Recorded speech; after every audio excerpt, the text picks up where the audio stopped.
See the way, some fall down, the wicked them are gone astray, some rise up, they listen now what judges say, some fall. And there it is. Your days are numbered, Royal Street Music.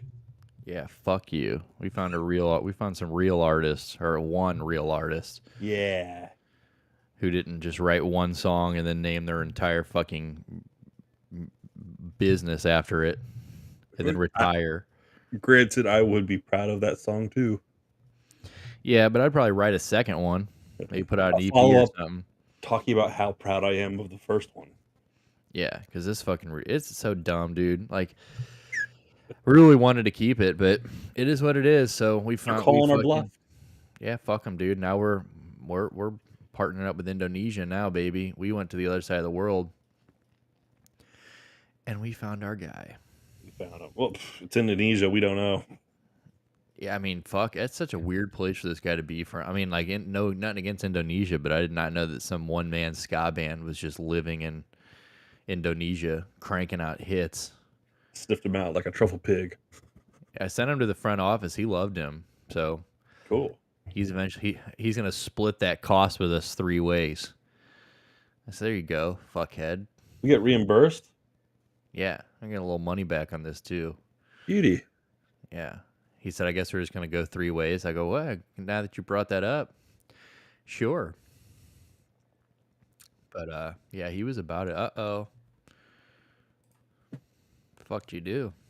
I don't know. I'm telling my wife to get off the Netflix though. Turn it off. Yep. I told her if it gets bad, I'm telling her to knock it off. Turn off fucking Tard Love season 3. Off the fucking One Tree Hill. What is that? What's that show about retard love on Netflix? Is there retard like on the spectrum? Show? Yeah, they're autistic. Oh yeah, love on the spectrum. Yeah. Love on the spectrum. That's pretty sick. Yeah, good for them. Well, tell her that. Yeah, pause it. One Tree Hill. That'll be there after. Isn't that? How many seasons are there? Jesus Christ! You were watching this like 2 weeks ago, right? 3 weeks ago. She's watching the whole series, and that show went on. I'm gonna say 8 to 10 seasons. Too long, and it was CW, 9 right? seasons. Yeah, it was on the W. It's so old. It started off on the WB, and then it became the CW. Yeah, dude. I just think of all those shows being one, like Smallville. Oh, I didn't know. Okay, I knew the CW was the WB, but I did not know that the CW was WB merged with UPN. Yeah, I didn't know that either. Damn. I forgot about UPN. Dude, we never would have found that out if your wife wasn't fucking up your internet. So you can thank her for that. Shout out the wife, dude. Shout out the wife, dude. You indirectly just made our show a little better. Gave us something to talk about. Yeah, that's right.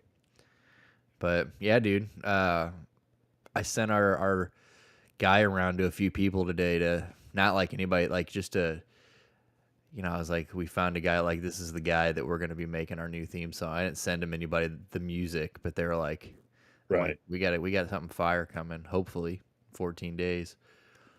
Hopefully. I think it's funny that for like $20 extra, you can express it to 2 days. Like, what do you just get this guy just sweating in there? He's like, fuck, dude, I got to write a reggae hit. And 20 extra American dollars in Indonesia. He was like, I'll quit my job and work those 2 days. No shit, dude. He's like, my rent's paid. What are you drinking? The guy that was nominated for an Emmy or Grammy. Gold Peak. Cheers, bro. Look at you. There you go. I just had a Kobe one the other day for the first time. They're not bad. A little too grapey, but the strawberry in there. You're not the great boy. No, but the strawberry makes it better. Yeah. I think you'd like it. That guy, I'm telling you, that guy that started copying everything I do, I'm telling you, now he's drinking fucking body. I never saw a body armor in that fridge until I got there. Now this guy's got rows of Kobe body armors in the bottom of the fridge now. He's got rows of fucking Mambas, and then he's hitting the liquid death, right? Yeah, so I haven't seen a LD in a minute. I don't know if They're expensive. he's back on the Schnucks water, which is fine. I got Schnucks water in my house too, so it's cheap. But yeah, it's damn, dude. I don't know. I just like, I look at him, I'm like, man, you gotta just. I feel like if I get thirsty and I don't have one, I'm just entitled. Like, I'm just gonna grab one of his, and if he goes, bro, what the fuck? I'd be like, dude, who taught you this? You're welcome. Yeah. Show some motherfucking respect, okay? Grasshopper. Yeah. I'm gonna walk back to the fridge. I'm gonna take 2 of them. That's right. That's the tax. Motherfucker. He was listening to some shit about Alexander the Great today. I'm like, damn, dude. I'm like, I just need to avoid this whole thing. What about Alexander the Great? I don't know. I avoided it, but it was something that I could tell he was amped up about it. You could tell he was getting white prided over. Yeah, he was like, "Fuck yeah!" I love when people take pride in shit that they had nothing to do with. Yeah, remember our racial accomplishments from like way before your grandparents were born. He's like, "Yeah, we were pretty sick." Yeah, you were, and then you came out, and it's most unsick now. Yeah, it's very unsick. But other than that, what's going on with you? Anything neat? It's fucking rain. Did it rain down there today? It did a little bit in the afternoon. Turns out it wasn't until I left work that I found out, because I don't have fucking windows in my office. Yeah, that's fucking skeet, dude. That hurts. It's nice when you walk outside, you go, oh, it's all wet. What the fuck? Here in 2 days. Yeah, man. No, dude, I was just sitting there. I got off work and I laid down, was reading the news and scrolling through X. What a horrible name for an app. X. I was scrolling through X. I was scrolling through fucking Twitter and just getting angry at rich people. Yeah, what did we do? I blew up our Discord chat with just. Did you see that bullshit with The Rock and Oprah about Maui? No, I mean, I know that Maui's fucked, but I didn't know that. Dude, the internet has turned on Oprah and The Rock in the last few days, and I'm for it. Because fuck these rich people. Yeah, which one of these do I click to bring it up? The Oprah one? First you could, if you want, you could play the video. Can we? Yeah, it's just an Instagram post. Okay. Hi, bro. I do follow to follow. I'll follow first, then you follow back. Already did it. Thank you. Have a good streak. Fuck you too. Fuck Oprah. Fuck The Rock. And fuck Osketa Gamer. We don't do that follow for follow shit. Hold on, let me share this. Let me pull this broad up here. But basically, okay, so how Which long one ago is it? Is it this one right here? Yeah, that one right there. But in Maui that we were texting back and forth. Well, I just wanted to. We were so concerned about what was happening in Maui that we were texting back and forth. And I read this article that Dolly Parton had given money in her community. And I said, I think this is the answer. You said, I think that's the answer. I said, I love it. And so we have created the People's Fund of Maui that will put money directly in the hands of the people who need it right now. So if you send a donation, just click where you see below and send a donation. That money is going to go to one of many residents who have been displaced in Maui. We guarantee. That's right. And I know a lot of people out there, as Oprah and I have been finding, are just having a hard time trusting where the money goes. What organization should I send money to? How can I help? In this case, the fund that we created with a lot of hard work from a lot of hardworking people who all care about these people of Maui. As Oprah was saying, it is a clean, direct from you directly to their hands, and right away with some real immediacy, because as we're finding, as you guys around the world know, with disasters like this, the number one need is money. Is money. In hand. And so people being able to have their own agency, being able to make decisions for themselves about what they need and what their family needs, that's our goal, is to get that to the people now. And so we appreciate any support that you can give. All the people who were calling me and texting me and messaging me and saying, what do I do? What do I do? This is what you do. I don't know what to do People's unless Fund rich people of tell me. Maui. We were so concerned about what was happening in Maui. And then the laughs at the end. Yeah. Yeah, no one knows what to do until Oprah tells us to. Hey, I'm Oprah, so sick where of are the kids? I'm sick of fucking millionaires and billionaires asking us for fucking money. Oprah has 2,000 acres of Maui. Oh, she owns 2,000 acres? She owns 2,000 acres of Maui. And she's guess asking what? us to give these motherfuckers $1,200 a month. Yeah. She and The Rock put together, they threw in the money for the infrastructure to accept money. So none of their money is going to help. Their money was just Right. to build the Help me infrastructure get it for going, the money right. to go. Right. So none of their money's going to this, but yet because their name's on this, they get the tax write-off. Damn, dude. You know, there's no movies being made right now, so poor Rock needs to make sure that his taxes are in order because he's not going to make as much money this fucking year. Yeah, because he can't be in every other movie that's Can't be in every Fast and the Furious movie this year.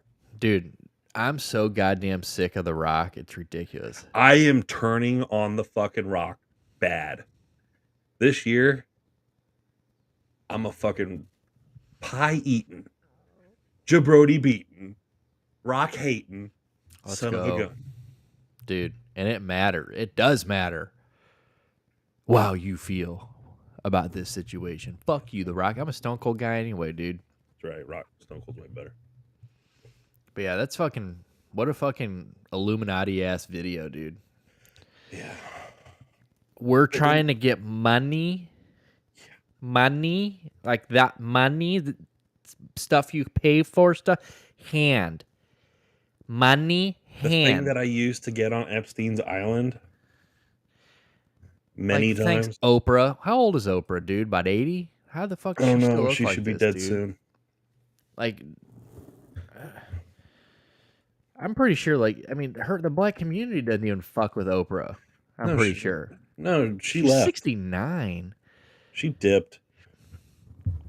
Oprah and The Rock slammed. Yeah, so they're getting fucking. They're getting beat up. They're getting But beat you notice up. that Instagram post that we just played, they suppressed the comments. Yeah, They started I mean, muting that's it. always the first one. That's always the first, step. Just turn the comments off. That's when you know. Damn, Oprah. Yeah, she's getting lit up. New York Post, New York Times, CNN, Los Angeles Times, The Independent. God damn, she's getting beat up. Good. So I'm sitting there like watching that, and I'm getting all worked up because like I click the link and I look at the foundation, and then you scroll to the bottom, like the About Us section, and you're like, who I wanted to see their name on it, and it was like, oh, this was started up in conjunction with the EIF, the entertainment. Oh fuck. Yeah, I don't know if it says it on here, but I'm about to pull it on up. It was one of the links I sent. To the east side. Yeah, I don't know what the EIF's done. I'm trying to see what the EIF No, stands I for. posted that link too, which stands for the Entertainment Industry Foundation. And these are the people that anytime any actor or musician wants to create something for their tax write-off, they go to these people. They have over 300 charities to their name. Yeah, The here you go. Entertainment Industry Foundation. Yeah, has been I see that. That's kind of. Yeah, that has been the entertainment's trusted partner in philanthropy For 80 years. We serve as a gateway to giving for the entertainment industry. Yeah. Fuck Founded these in people. 1942 is a multifaceted organization that occupies a unique place in the world of philanthropy by mobilizing and leveraging the powerful voice and creative talents of the entertainment industry, as well as cultivating the support of organizations, public and private, and philanthropists committed to social responsibility. EIF builds awareness and raises funds, developing and enhancing programs on the local, national, and global level that facilitate positive social change. Look at these fucking look at this alien. I know, these blood-sucking fucking... Ugh. She takes a shot of adrenochrome every morning. She does. But I was getting so worked up about that.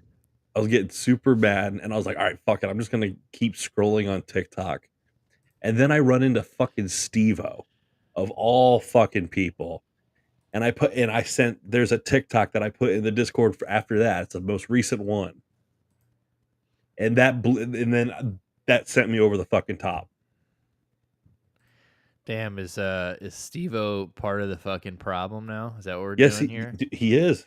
He is. Yeah, Steve-O is kind of turning into a fuckhead, if I've noticed, like, lately. I don't understand what's going on with Steve-O. Here, we're going to pull it up here. If you watch his podcast, he's a bit of a rude ass. Yeah. Well, and now he really has got some entitlement about him now. You know what I'm saying? Like, he's really, like, I'm Steve-O, and he's doing the community. Like, I think it's funny that he's one of the guys that shit talks Brendan Schaub a lot, which cool. You know, we all hate Brendan Schaub, but, like, he does it from this place of, like, I came into comedy the right way. You know, I did everything right. It's like, bro, like, did you? I don't, you know, like, it's just kind of like a weird angle to take. Like, it's like he's hopping on this hate for Brendan Schaub just for, like, clout towards I'm Steve-O and I fucking did everything the right way. There's a lot to appreciate about Steve-O, but again, it's like diminishing returns these days. And so I saw this and I was like, oh, dude, you're part of the fucking problem now. Guy's literally just a fucking crackhead that got rich and sober. Considering spending the required minimum of 6 months and 1 day in Tennessee to qualify as a Tennessee state resident and not pay state income tax. Same reason Joe Rogan moved to Texas. They don't have state income tax. Tennessee is exactly that way. No state income tax. If you're not physically in Tennessee for that 6 months and 1 day, then you're out of luck. So being on tour doesn't count. So I would have to take my schedule and really, really meticulously say, okay, I can spend 4 months of the year on tour, then less than 2 months of the year in LA, and a full 6 months and 1 day minimum in Tennessee, and then I qualify. Let me just break down, bro, dude, how I have already researched diligently how much time minimum I have to spend elsewhere so that I don't have to pay my fair fucking share, dude.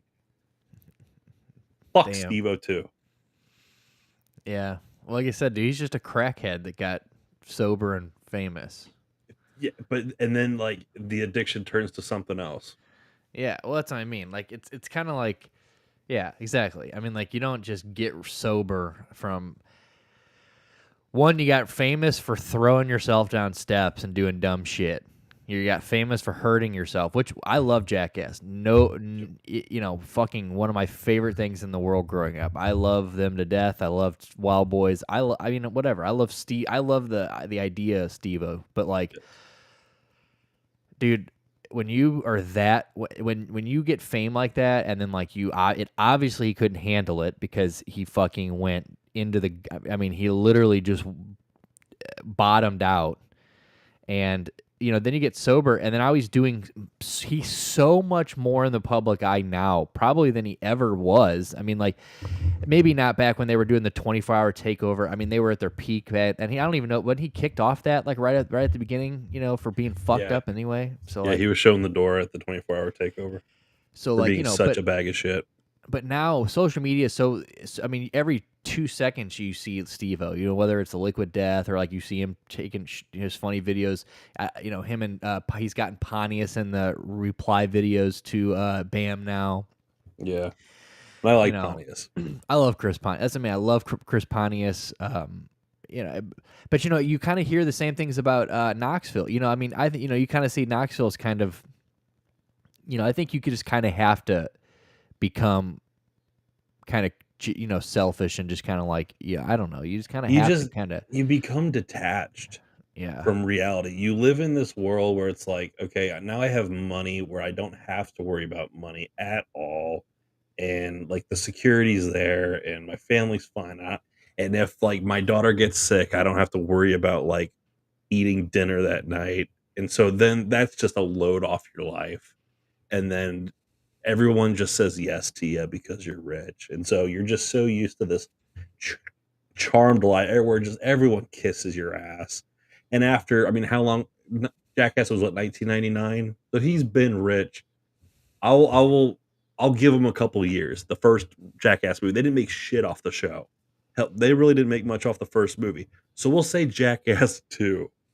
They've been rich since Jackass 2 in like 2003. 20 years of just people kissing your ass. You are detached from reality, and no one should listen to anything you say that's not pre-written on a fucking script and being shown on theater screens. Your opinion does not fucking matter anymore. Steve-O's opinion doesn't matter anymore. Yeah, well, that was so damn. So this is just a rat hole we fell into. You fell into because of this goddamn Maui Foundation. Yeah, stumbled across it and I was like, "What the fuck is this?" So this is how this works. So Maui residents apply for direct assistance, and this is what they want us to pay for. So this is the global community. So this is just them. They've just basically set this up, right? Is what you're saying? Like, so then now they've set up the ability to now go give your money to this. Weeks later, weeks after all this shit. I was gonna say, and down. Maui's been fucking devastated for like it's been just gone for like a month. We were sending money to the people of Maui, the real people of Maui, the fucking locals that are, and let's make no mistake, the people of Hawaii are dirt fucking poor. Right. Yeah, I And used they to see them could get arrested all the afford- time on Dog the Bounty Hunter. They have like no teeth and they're all addicted to ice. Yeah. That's what they call it. Broke. You've seen their houses. They're falling apart. They burned down. The shitty little houses that were falling apart are now gone. They can't afford to rebuild this shit. So for 3 weeks, the dream is gone. And so the bank has taken the land. And guess who's going to buy the fucking land for pennies on the fucking dollar? Probably fucking Oprah. I was just going to say Oprah. Probably the fucking Rock. Probably, Sammy Hagar. Dude, like three musicians are going to own the state Jimmy of Hawaii. Jimmy Buffett, if he wasn't dead. If he wasn't dead. Rest in peace, Jimmy Buffett. Watch your fucking mouth, Stuart. I know I'm all for this rant. I'm on your side. But don't throw Jimmy on the... Okay. Leave Jimmy Buffett alone. He's dead. If he was alive, I'd say, yeah, let's fucking get him. Okay, I will give you this for Jimmy Buffett. I did not know that Jamaica Mistake was a real story. Hello? The guy's a fucking... I did not know that his plane was shot at by the Jamaican police force with Bono from U2 on the plane. Let's go. The guy's a fucking bad motherfucker, dude. And you can go see that plane at Universal Studios Orlando. Can you? Yeah.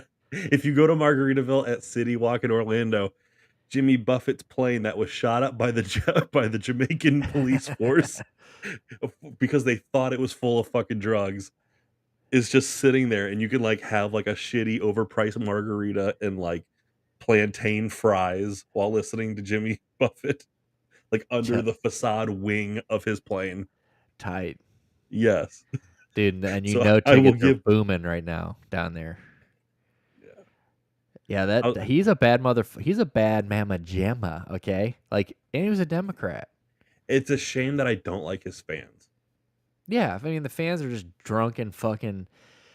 But dude, what do you expect when you're when you got famous? When you get your big shows used to be on the bodies of water and people just pulling up in their boat. You know what I'm saying? He's just yeah. He is he literally is every man's dream. You know what I'm saying? His life. I don't like it when it becomes your personality. Not Jimmy Buffett. Jimmy Buffett was himself, but all these people were I want to be him, and so they they modeled their personality after the idea of a Margaritaville. Yeah, for sure. And there's a lot of them. There's what do they call them? Fish heads? No, parrot heads. Parrot heads. Fish heads are also dumb. Fish My heads uncle- are worse because that my- is that I have an the uncle band that's Fish? a fish head. The band like from is that what they call Yeah, fish fans? yeah. Oh, I have an uncle unreal. that's a fish head. Bro, and, there's like, this fucking he's a song. piece of shit. I don't know if I think I might have brought this up on here before because I know we've talked about Fish before, but because Fish sucks. And there's this song on MLB The Show 23, and I play that game like just religiously. It's just blindly playing it because it just makes me not want to die. Aw. A little less when I'm when I'm playing Call of Duty. Dude, I I'm should just play like, what this am I game. doing here? No, because then you play online and then I shit like that video I sent you where I hit a home run but it bounces off the fucking railing twice and call then it back back. into play. Yeah. That shit like that happens, but there's a song and just for months we would hear it. Shannon and I would hear it. She'd just be in the house doing something, and I had the volume up, and it birds of a feather flock together. And we're like, bro, what the fuck is this song? It's the worst song. That's all they say the whole song. Finally, I looked it up. I went to the playlist to look up Fish. I'm like, it all makes sense. It's a terrible goddamn song. I can't believe that like EA was like, yeah, you know what the kids like? Fucking Fish. Dude, well, baseball games have always had weird. I would expect it from like a Tiger Woods game. They did just update it and put pressure drop in there by Toots and the Maytals, which is pretty cool. Like that. But yeah, it's but parrot heads, dude, for sure. I mean, they're shitty people, but you know, I mean, like I said, they're most of the people that appealed to are people that like rich people that could just be drunk fucks on the beach and forget about their families at home. And what is the most tolerable cult fan base? You have the Kiss Army, and they're all fucking dorks. And then you have Parrot Heads, and they're kind of sad. They're just alcoholics. And then you have Fish Heads, and they're dorks and alcoholics. Deadheads are sad. When hippies get old, it gets sad. If your hippies are sad from the start, Stuart. I know, but like they have like that gleam in their eye of like hope, and then as they like get old, and because you could either become like Bernie Sanders or Wavy Gravy, and like when you see like an old Wavy Gravy, it's really sad. Yeah, I don't know. I mean, like I said, parrot heads. I mean, these are drunks, but like, dude, they're all just like. I mean, I've seen Jimmy Buffett, and the show was fun.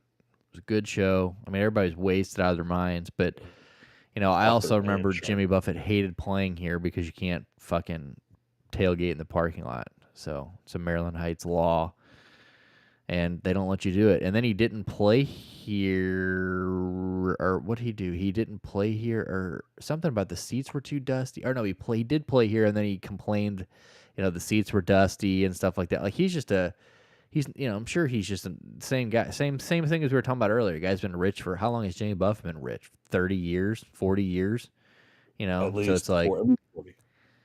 You know, so I mean, everyone just says yes. It's like you snap your fingers, and people have to. You have this idea, and you don't have to think about the logistics of how to make it happen anymore. You just say, "I want this," like a young king, and you snap your fingers, and the rest of the world has to stop and go, "Wait, how the fuck do we get a fucking camel to Minnesota at 2 a.m?" Like Prince. Prince used to just call up his assistants at 4 o'clock in the morning and like be like, I need a nativity scene before I record this song in my studio. So like, okay, we need to track down all these fucking farm animals, get them into fucking Prince's studio so he can record a song about Jesus. Yeah, I mean, who knows? I mean, yeah, for sure, I agree. I mean, but you know, Jimmy had a goddamn empire, baby. Okay, so I'm about him. Say it's a damn shame. Rare, some fucking funky ass skin disease too. I'm gonna pull it up here in a second, but I guess was it like a cancer or something? Or yeah, some skin cancer is what I meant, not skin disease. He spent too much time on the beach. He was singing all those songs. Jimmy Buffett. I'm out on the beach. I forgot my banana boat. Should have got the SPF 75. Damn, they got a whole thing on his website. Look at this. This is fucking... Live by the beach, die by the beach. Jimmy passed away peacefully on the night of September 1st, surrounded by his family, friends, music, and dogs. He lived his life like a song to the very last breath and be missed by many. So complications from Merkel cell carcinoma, a rare and aggressive skin cancer, which he had been diagnosed with 4 years earlier. 76, that's not bad. No. My grandpa's had all kinds of like shit on his head. They've just like frozen and burned and cut chunks out of his head. So he had been fighting for 4 years. He continued to perform during the treat and played his last show, surprise appearance in early July in Rhode Island. I'm trying to July 2nd. Wow, he was still going.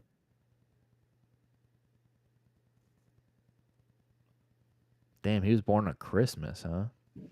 No shit.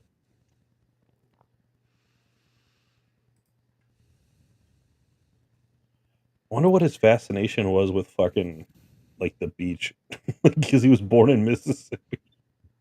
I don't know. Well, it sounds like he just did a lot of his songs. I mean, like running dope and shit. I mean, he was doing all that shit. So like, you know, I mean, I'm sure that he just sounds like a guy that went to the beach and just never. It sounds like some blow shit, like just some guy from like the middle of nowhere, fucking just went to the beach once, didn't ever want to go home. So he didn't. He just got drunk there forever. Cancerous cells from skin are found in the top layer of the skin. These cells are very close to the nerve ending that receive the sensation of touch. Damn, so he probably felt like shit. Forms when those cells grow out of control. It starts when often in areas where skin is exposed, especially in the head and neck, as well as the arms, legs, and trunk. What the fuck is trunk? Is that your cock? Well, we're going to assume that Jimmy Buffett died from cock skin cancer. That was the only place he had it. It was just so big. Yeah, this sounds awful. Jesus Christ. I mean, I guess all cancer is terrible, but Jesus fucking Christ. Skin cancer? I'm not trying to have some shit that... You Google fucking Jimmy Buffett. Howard Stern is lamenting not being invited to the late Jimmy Buffett's house. Oh, let's make it about you. Howard Stern. He's upset? Is that what he's saying? He's depressed? He's sad he never got to go? He never got to go party at Jimmy Buffett's house. Well, fucking Howard, quit being such a cuck. Maybe you get invited to places, shit like that. Maybe quit being such a fucking... He's such a weirdo nowadays. I mean, he's always a weirdo, but like he's just not... Howard Stern?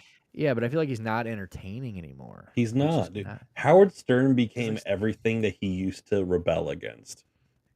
He hated corporate radio. He hated kiss asses. He hated dudes that just phoned it in and showed up. And he became that dude. Is he on Sirius? Is that where he's at? Like, is that? Yeah, but he's a part-timer. He still has the the only reason Sirius XM still exists probably is to fulfill Howard Stern's ridiculous contracts. And even then, he's still making the same amount he always has, or even more so when he re-ups, he gets raises, but he spends less time and he does it from his house now. So you watch like the videos and it's like he's at his place. So there's a cam on him and Robin Quivers is at her house and fucking Baba Booey's at fucking the studio still doing the production. So they're not even... So like when they have guests, do they go to Howard's house or is it all... Like, every once in a while, someone that's fucking worthy of being interviewed by Howard Stern, he'll show up, you know, but it's got to be like Billy Joel or like fucking Conan O'Brien or Paul McCartney. And then Howard will like grace the studio with his fucking presence. Dude, Conan O'Brien is... What's he doing nowadays? He's my favorite. I miss him. Conan, he's got a podcast and it's very good. Yeah, I miss him. It's like I don't know. Like he kind of did what he retired and like didn't just go do another TV show. You know, I feel like Like, Well, he's gonna do a show on Netflix, right? which is fine, but like, that's even then it's like I feel like a lot of these people just like they're like, oh, we're retiring from late night TV show or whatever, and then like they just pop back up somewhere. Like they never really go away. I feel like Conan just like dipped off, which is tight. I've always been a big Conan fan. Like we were talking about Johnny Knoxville earlier. Johnny does a show now where he like it's like a prank show on like NBC or ABC or some shit. Is that the one that he got Eric Andre to quit? Yeah, for being that's it was kind of cool to hear that though, because like also it does kind of show you that Johnny Knoxville Eric Andre's. Well, and Johnny Knoxville's still like he's still that guy, like still about it. 18-year-old kid that fucking just wanted to prank everybody. You know what I'm saying? Like it was depressing. They were talking about like they would finish filming like one of the Jackass movies, and like Johnny Knoxville couldn't cope with like it coming to an end, and so Johnny would grab like Rick Ocasek, like one of the camera guys, and he would just start like running into signs and shit just to create content, because he just can't like no, you're done.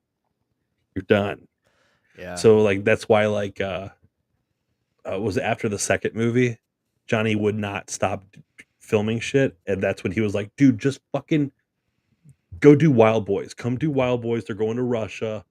And then they filmed so much shit. They're like, well, we got to do another fucking Jackass movie now. And then that stopped, and Johnny Knoxville couldn't fucking stop. So then Tremaine's like, okay, well, now we'll do fucking Bad Grandpa. Like just to appease Johnny's fucking neurosis. Yeah. Shout out Johnny Knoxville though. He was always my favorite since day one. You know who did it right though? Like we're talking about how like Knoxville kind of got weird. Tremaine's kind of a douche. Steve-O's getting weird. Don't say Ryan Dunn.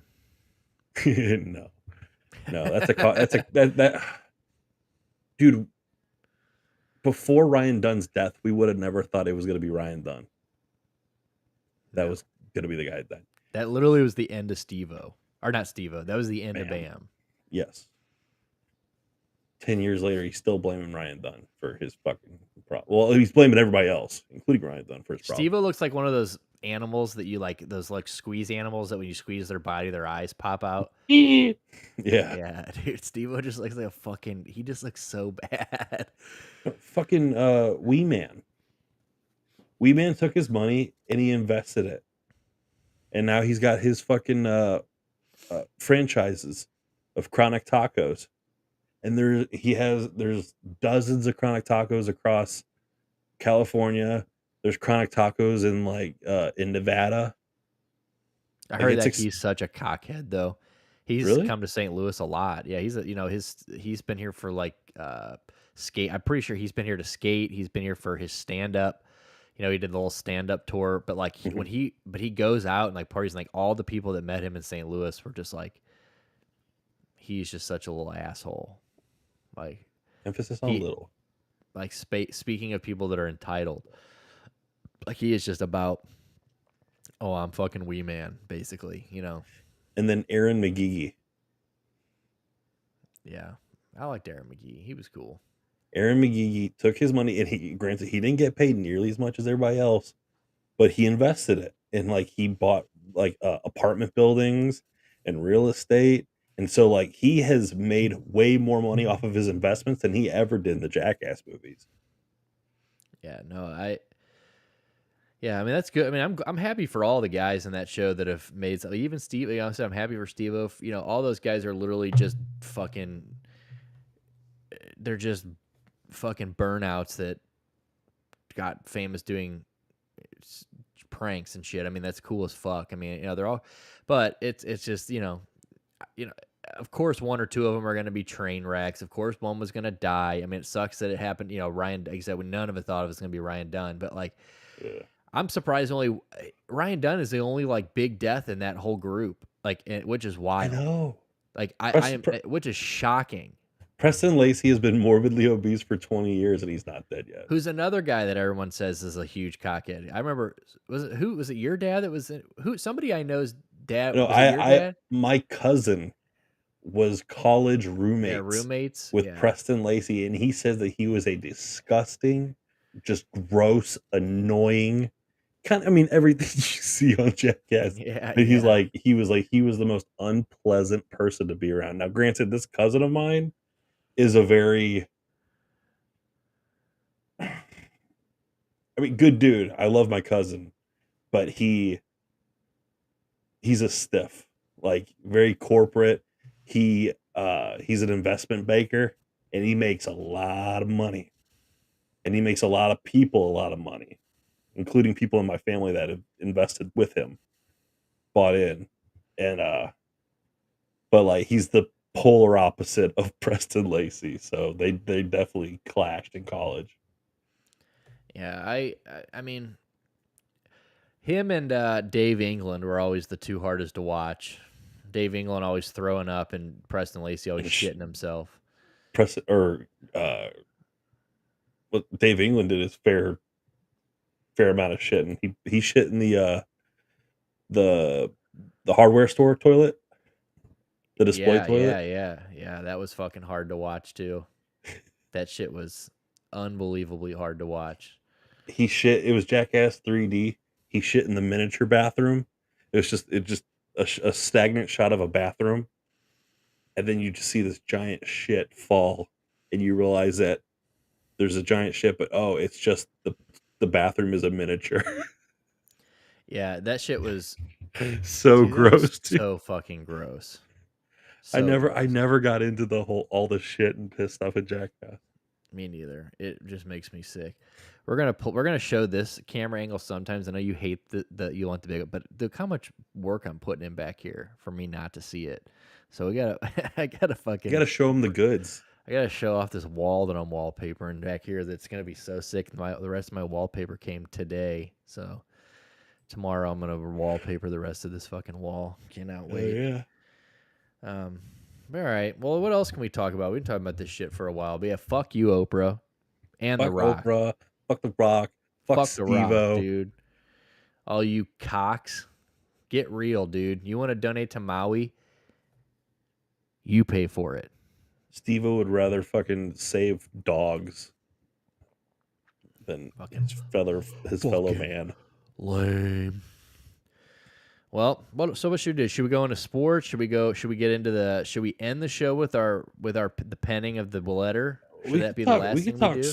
We could touch on some sports. I mean, college football's back. College football's back. It's NFL week 1. There's 20 years. There was another thing where I read yesterday that it's like the 20-year anniversary of the Rucker Park fucking game that never happened. That Jay-Z versus Fat Joe, that would have been like the most insane fucking. I mean, it would have been the most insane basketball game ever. I'm trying to find ESPN. I think ESPN posted it. I saved it. Adele says, "Go Canes." Of course. Go Canes. Go Canes. ESPN. Have they played yet? I don't know. I mean, dude, I've never been super closely following college football. So, I mean, I know it's going on. This first week was a fucking dandy, though. Upsets everywhere. Or at least where it mattered. Clemson took a big L. TCU took a big L. Deion. Yes, sir. Coach Prime. Yeah, and I kept saying Colorado State in the goddamn video today, which that's obviously University of Colorado, but Colorado Boulder. I was doing like 500 things when I shot that video. But yeah, shout out to Deion for that. I'm trying to pull this up real quick. We'll get into so we can talk about this, and then we'll get into some b-ball. Well, that's why I didn't watch. I didn't watch the Miami Hurricanes game because they were playing Miami, Ohio. Ohio. Arr, arr, arr, arr. Travis Hunter, future Brown. Dude. Yes, sir. Yes, sir. Fucking sick. He is him. There's that story of him turning down 1.5 mil. But is Adele insinuating that in a couple of years the Browns are going to be first overall draft pick again? Nah, I don't know if Travis Hunter, he's one of them guys. I don't know if he goes first overall, but no. Travis, don't do that. Don't do that, Adele. Your Ravens will be picking higher than us in a few years. Don't worry. But yeah, so 20 years ago, dude, the blackout game, the fucking New York blackout power outage is the reason this didn't happen. And if this would have happened, this would have been the firest fucking squad. I mean, this was really going to happen. So Like, Sebastian Telfair, Jamal Crawford, LeBron James, Lamar Odom, and Shaq versus Allen Iverson, Stephon Marbury, Carmelo Anthony, Jermaine O'Neal, and Yao Ming. And this is 03, so Yao Ming still had knees. dude, this is... And Shaq still had knees. I mean, we obviously are rolling with Jay-Z's team, I would assume. That's who I'm picking. Shaq is dominating Yao Ming. Fat Joe's team is, man. Fat Joe's team's nice. AI and Jermaine and Carmelo. But, dude, Jamal's got Stephon Marbury. He's crossing him up. Okay, so Allen Iverson's got Telfair, obviously. Yeah. Jamal's got Stephon Marbury. LeBron versus Melo. I mean, that's just, I mean, we're talking 03 LeBron Melo. Talking about a guy, we're talking about a guy who came into the league and started dominating right away. LOL, aka fuck LeBron. Both of them, really. Lamar, Jermaine, that's a good one. I think Jermaine might win that. I would give Pacers O'Neal a fucking, I'd give him the edge. And then, I mean, Shaq was more physical, so I'd give Shaq the edge. But Yao Ming was taller, so he might even be able to like swat O'Neal like right under the fucking hoop. I just feel like if he gets down there and can turn that big ol' ass around and just start backing him up. That's what I'm saying. He's physical. Yeah. So Shaq, I would give the edge to Shaq. Dude, Shaq's the most dominant NBA player ever, in my opinion. And if he had practiced more, he might have been the GOAT. And just fucking cared about his weight a little more. Big old chunk daddy. The New York, how long was New York dark? I remember when that happened, but I don't remember how long it went on for. And it was like heat of summer, right? Like it was hot as fuck. Yeah, this was 2003 New York blackout. The Northeast Blackout. Yeah, shut off power to much of the region as well as parts of the Midwest and Canada. About 50 million people were left in the dark. Traffic lights went out. Okay. So 2-3 days. I mean, but in a city like New York where it's all just like black top absorbing the heat in the middle of fucking, was it August? Yeah, that's fucking... And retaining the heat. Like, people were going crazy and looting and fucking... Traffic lights went out. Subway system was shut down. Passengers were stranded at the airport. This is like the shortest fucking thing in the world. Let's read more about this. Okay, so through parts of Midwestern United States, most parts of the Canadian province of Ontario... Thursday, August 14, 2003, right after 4:10.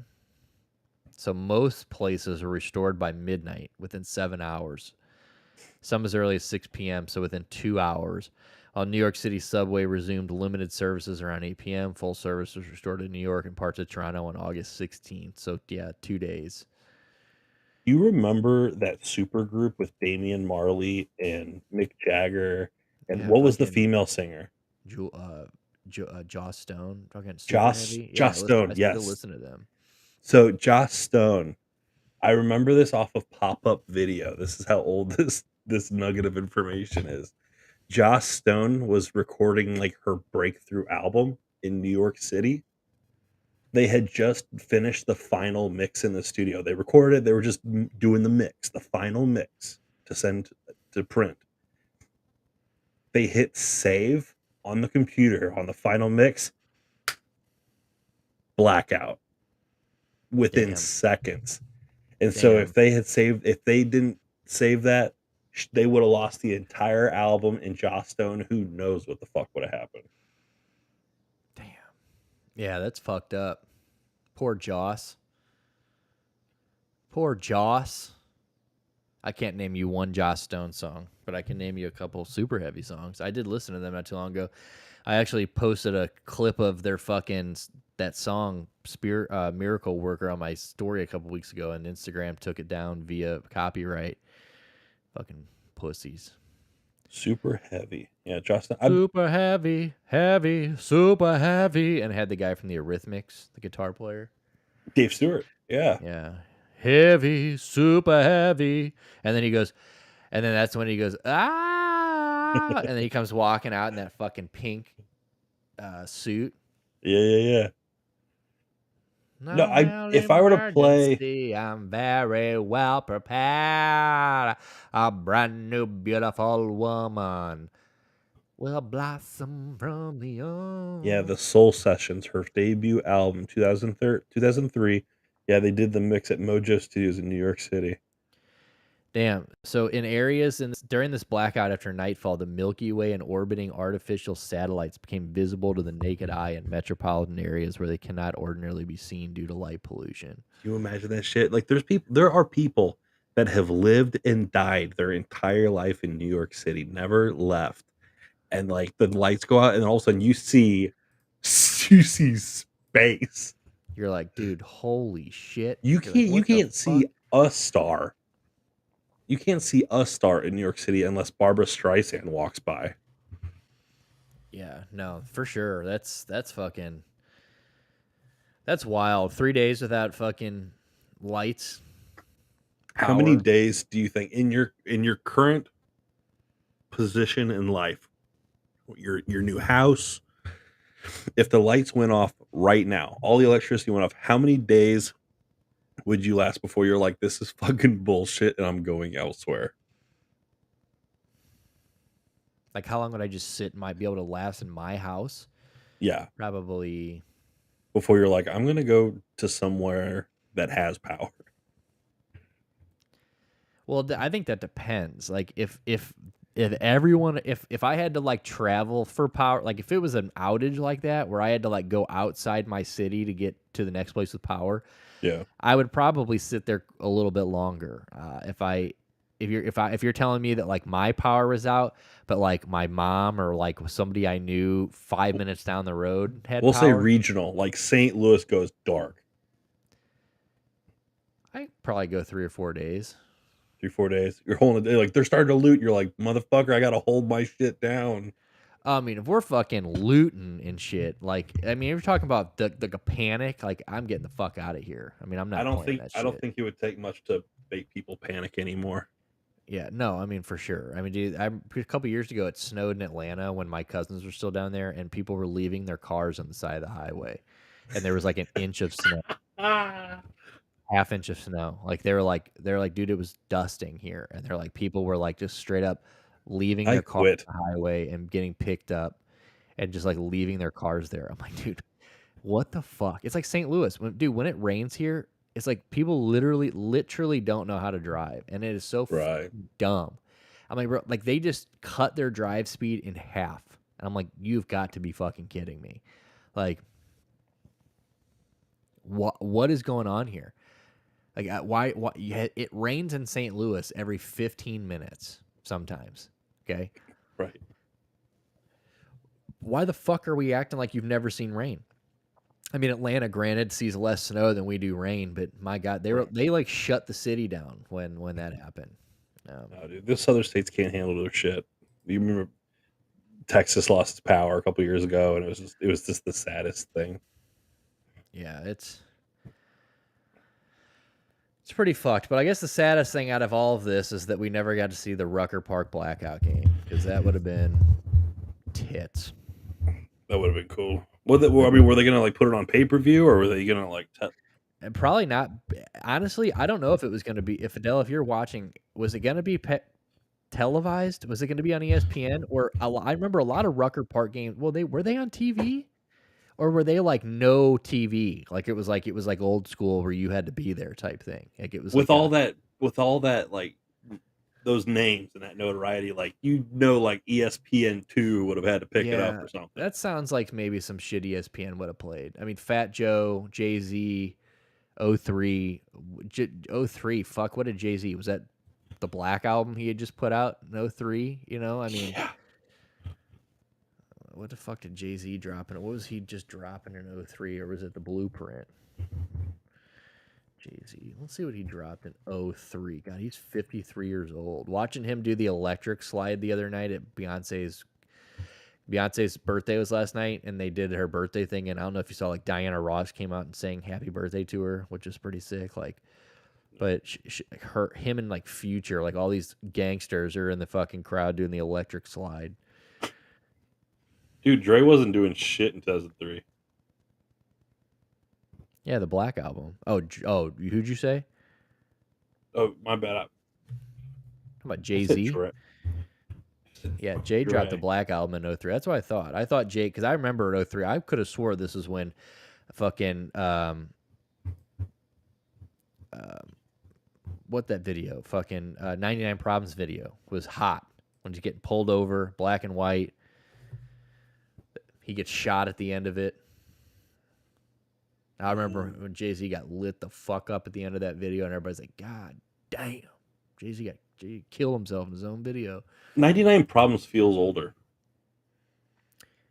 Well, when the fuck did they do the Linkin Park thing? That hit, because remember that was not long after he did the that album with them, where they did, here it is right here, Dare for Sure, or all the Met Collision Course is when this was in 2004. So Black Album is in 03. Yeah. And then in 04, they released the Collision Course, Jay-Z Linkin Park Collision Course, which was hot. I mean, I'm not gonna lie. When that came out, I was on that like fly on shit. I was about it. But he was on top in 03.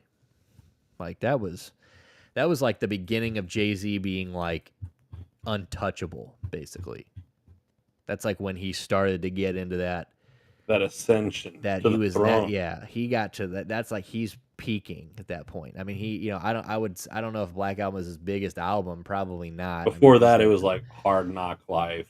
Yeah, Blueprint. You know, but then like Reasonable Doubt. Right, Black Album, and then all those. I mean, just the business ventures and the sporting venture. You know, because that's like a lot of that started. Because like you know, 96 is when he dropped Reasonable Doubt, which was his first one. So like, and then In My Lifetime, and then it was Hard Knock Life, Life and Time of Sean Carter, Dynasty. He would, so 96, 97, 98, 99, 2000, 2001, 2002, 2003. And then that's when the stop happens. It's another. So basically from 96 to 03, every year dropping an album, all of them were bangers. Most of them were huge hits. And then he stops for 3 years until Kingdom Come. And then he kind of gets sporadic. 06, 07, 2009, 2013, 2000, and he hasn't released anything since 444, which is in 2017. So yeah, basically after the Black Album, that's when he was like, all right, I'm the boss of this shit. I don't have to fucking do this anymore if I don't want to. 444 is already 6 years old. 6 years old. Fuck. June 30th of 2017. I stayed up for that fucking, when they dropped that first video, what's the Life of OJ? Mm-hmm. I stayed up for that. Dude. 6 years ago. Jeez. 6 years ago. And I mean, and the Magna Carta Holy Grail is 10 years old. I remember when that came out. He had that song with fucking Justin Timberlake. What was that song called? Holy Grail. Yeah, that was what it was called. Holy Grail. Fucking crazy. Reasonable Doubt might be the best of all. Reasonable Doubt is so fucking good. It personally is not my favorite Jay-Z album, but it can't knock the hustle. But god damn, it is so good. I mean, like, people who argue that like I don't think Jay-Z is the greatest of all time. Obviously, I think he's one of the top 5. I mean, I mean, as far as everything, he probably is the GOAT. But like, there are people that, like, I'm never gonna argue. If somebody came to me, if anyone tells me that Jay-Z is number 1 on their list, you will not get Hove number 1, and you could go, I respect it. Never argue it. Like, it just won't happen. Yeah, Black Album is my favorite probably too. It was when I was growing up. I mean, 96, I'm 3 years old. You know what I'm saying? Like, Reasonable Doubt was nice, but like 03, I'm 10 years old, 11 years old. I'm starting to get into shit. You know, when 99 Problems, like when he got shot at the end of that video, I remember being like, what the fuck? Like, I remember being like, holy shit. Like, he just gets like gunned the fuck down, you know, and it's just like, I remember like the whole video is intense. He's getting pulled over, you know, and then he pulls around the back of that church or something and just gets lit the fuck up. And I remember being like, God damn, I'm 10 years old seeing this shit on, and that was back when fucking music videos were hot. So like you woke up, if you stayed up late enough and woke up early enough, which we all did on school nights, you're up late or up late, up early. MTV, VH1, every fucking channel that had anything to do with music just went straight music videos. That's all it was. It was just hour-long stretches of music videos.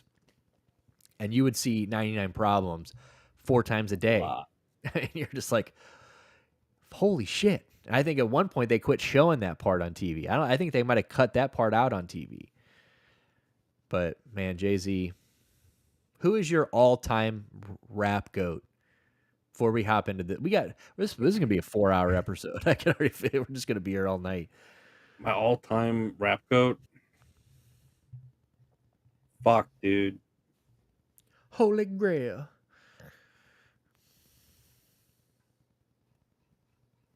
It's no one else's fucking up, but I got so much love for Five Dog. Yeah, I mean, for sure. You would say he's your number one? I could. Adele says Nas, which is another one you can't. That's another one that you can't knock it. Dude, seeing Nas live was religious. I mean, there's just some dude like my shit, like Five Dog and like Paz the Noose from fucking Tribe and fucking Chub Rock. I love Chub Rock. Chub Rock's nice. I'll say Five from Tribe is my favorite rapper of all time, and I can't goat it. He's just my favorite. Okay, so then so that's my question. Who is your GOAT? Who do you think is the GOAT? Fuck. My favorite all time is probably Doom, but I mean, you know, I don't know if I'd put him. I could put him number one, but I don't know if I would do that. But I wouldn't argue it either because he is. I could see special. Doom as number one because, like, you know, some people will do like the Mount Rushmore where you need the 4, but I don't want to see the mask carved into the side of a mount with 3 other heads. It's the mask stands alone. Yeah. No. Yeah. So, for sure. Doom is something else. It's a fucking alien. I will ride that, dude. I'll say Doom. Yeah, I think Doom is the GOAT. But I mean, like, he's my favorite and probably the GOAT.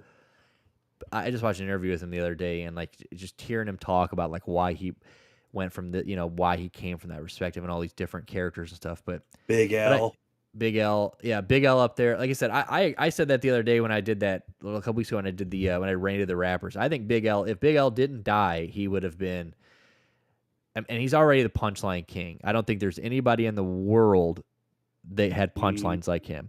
Biggie's up there. DMX is up there. So I was gonna say this. So Pac, it was always Pac for me growing up. Like I was always a huge Pac. I actually didn't like Biggie. I was the B.I.G. dude. You were the Pac. I hated Biggie. Like I was just like I don't want to give him the time of day. I was just just in that young kid like fuck Biggie. I'm Pac.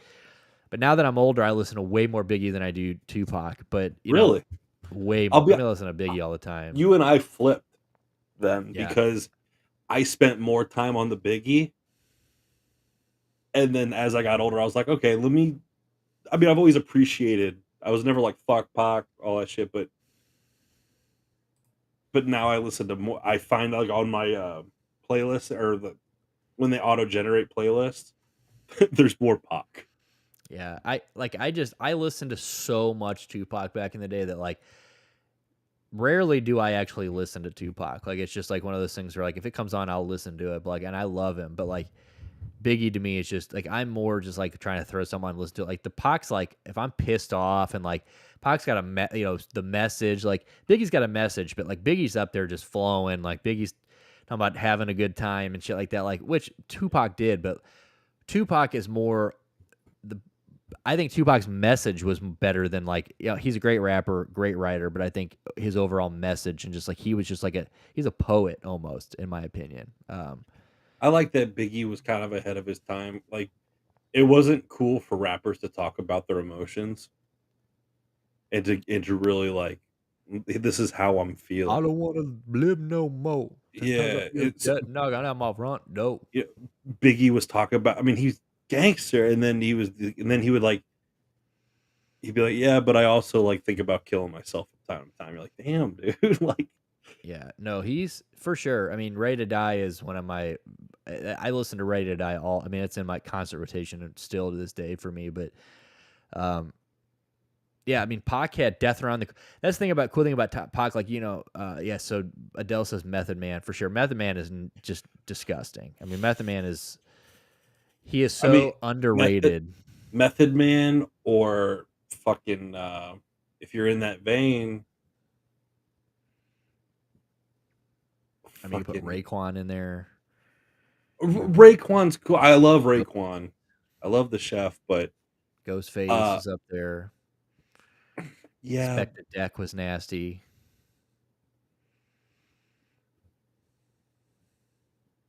Why am I drawing a blank? Redman? Talking about Redman? No, Method Red?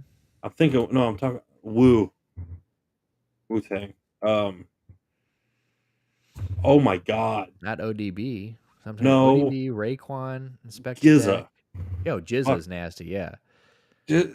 His lyrical content is just his wordplay and the vocabulary. Dude, that's what my Rhapsody has that song with GZA, and they just sampled one of his songs and they rap over the beat, and she does the first beat. And GZA does the second. But he goes GZA on the track, and then GZA comes in. He goes and just fucking kills it. It's so fucking legit. But yeah, Ghostface is nasty. I mean, Ghostface is fucking gross. I bet Method Man. Ghostface works with fucking with Bad Bad Not Good, and then he also has worked with fucking damn, dude. I'm having a fucking stroke, dude. Straight up. You want me to take you off for a little bit? You just No. wave your hand when you're ready to come back. I'll bring you back.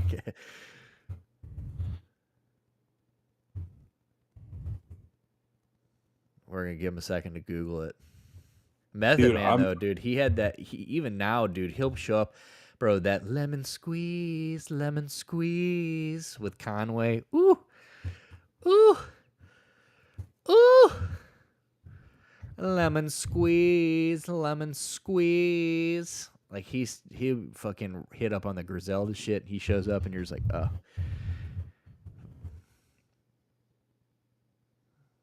Doom, the fucking Angels, Ghostface in Doom. Yeah. Okay. Yeah.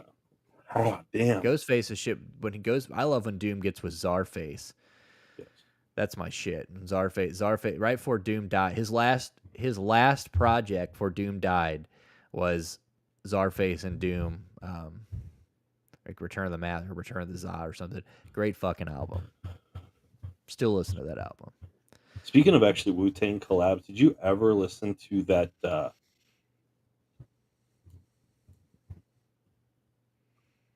You also got to put Andre up there for best rapper ever. You got to put 3 stacks in there. It frustrates me to no end that he doesn't rap really anymore. He did a feature a couple years ago. He just did a feature recently with see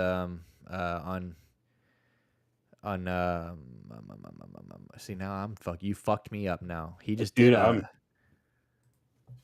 you got to put Andre just did a song with was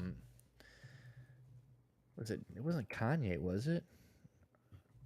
I think it was. Didn't he? It was Nas Kanye with Andre 3000, right? Science and Engineer. I know. Oh yeah, no, he was on that song with fucking Killer Mike. Science and Engineers. Yeah, he just did a song with Killer Mike. That's what I thought. Yeah, Andre 3000 and Future. And just absolutely motherfucking Big Boy killed it. Love for sure. Big Boy's nasty. But it's such a shame that like Andre 3000 was. It's one thing for Ludacris to go act, But for Andre to be like, I'm going to go do this now. You're like, no, dude, no, you were the best, the absolute best at Atlanta. And Atlanta has so much talent. But when you're like the dude for Atlanta, Yeah, it's such a shame. It's a shame. I mean, I'm glad we got people like Fat Mike or not Fat Mike, Killer Mike. I'm glad we got Fat Mike too. I'm glad he's still alive. But I'm glad the Killer Mike, like he's such a dope rapper. I mean, it's weird. I don't fuck with his solo stuff too much. Like his new album was pretty good, but Run the Jewels is so motherfucking good. And Killer Mike is so filthy. And what was I watching with my wife? Oh, Baby Driver. My wife turned on Baby Driver and Run the Jewels is on there. Yeah. It's a good movie, dude. Yeah. Shout out Kevin Spacey, right? You fucking weirdo. That's Stuart's favorite actor for anybody watching. Still. I was a fan of him before all that shit went down. Yeah, you're a fan of him still. He's a good actor. Stuart was that when he came back to theaters, Stuart was the one guy. He's like, has he come back to theaters? I don't even. Well, remember he had that movie. I thought he had that movie come out, and like nobody went to go see it. I'm pretty sure he had a movie come out recently. Not me. Kevin Spacey. I think Baby Driver came out, and then like it all went to shit for him, right? Like that was like the last movie he was in, where it was like okay to just watch. I swore he was just in something though. I think you're right. Some like friend of his put him in a movie. What are we doing here? His shit's done. Sexual misconduct, coming out controversy, legal issues. I guess not. No, you're right. There was a movie. Oh shit, he was The Man Who Drew God. It was a movie starring Nero, Kevin Spacey, and Faye Dunaway. And then there's 2 movies this year with him. Peter 5'8" is an upcoming American thriller directed by Michael Zyko Hall, starring Kevin Spacey, starring in a movie.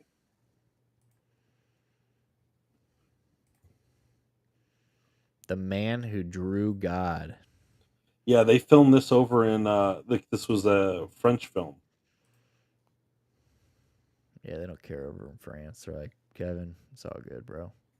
Franco Nero, Faye Dunaway, Robert Davi, and Kevin Spacey. So it's the rise and fall of a blind artist who has the extraordinary gift of making true-to-life portraits just by listening to human voices, and of becoming a TV junk star, a fable on the need to rediscover the miraculous power of dignity in a world where media's noise has solved the problem of man's imperfection simply by removing the problem itself. That doesn't even make sense to me. Well, that's some French art house bullshit.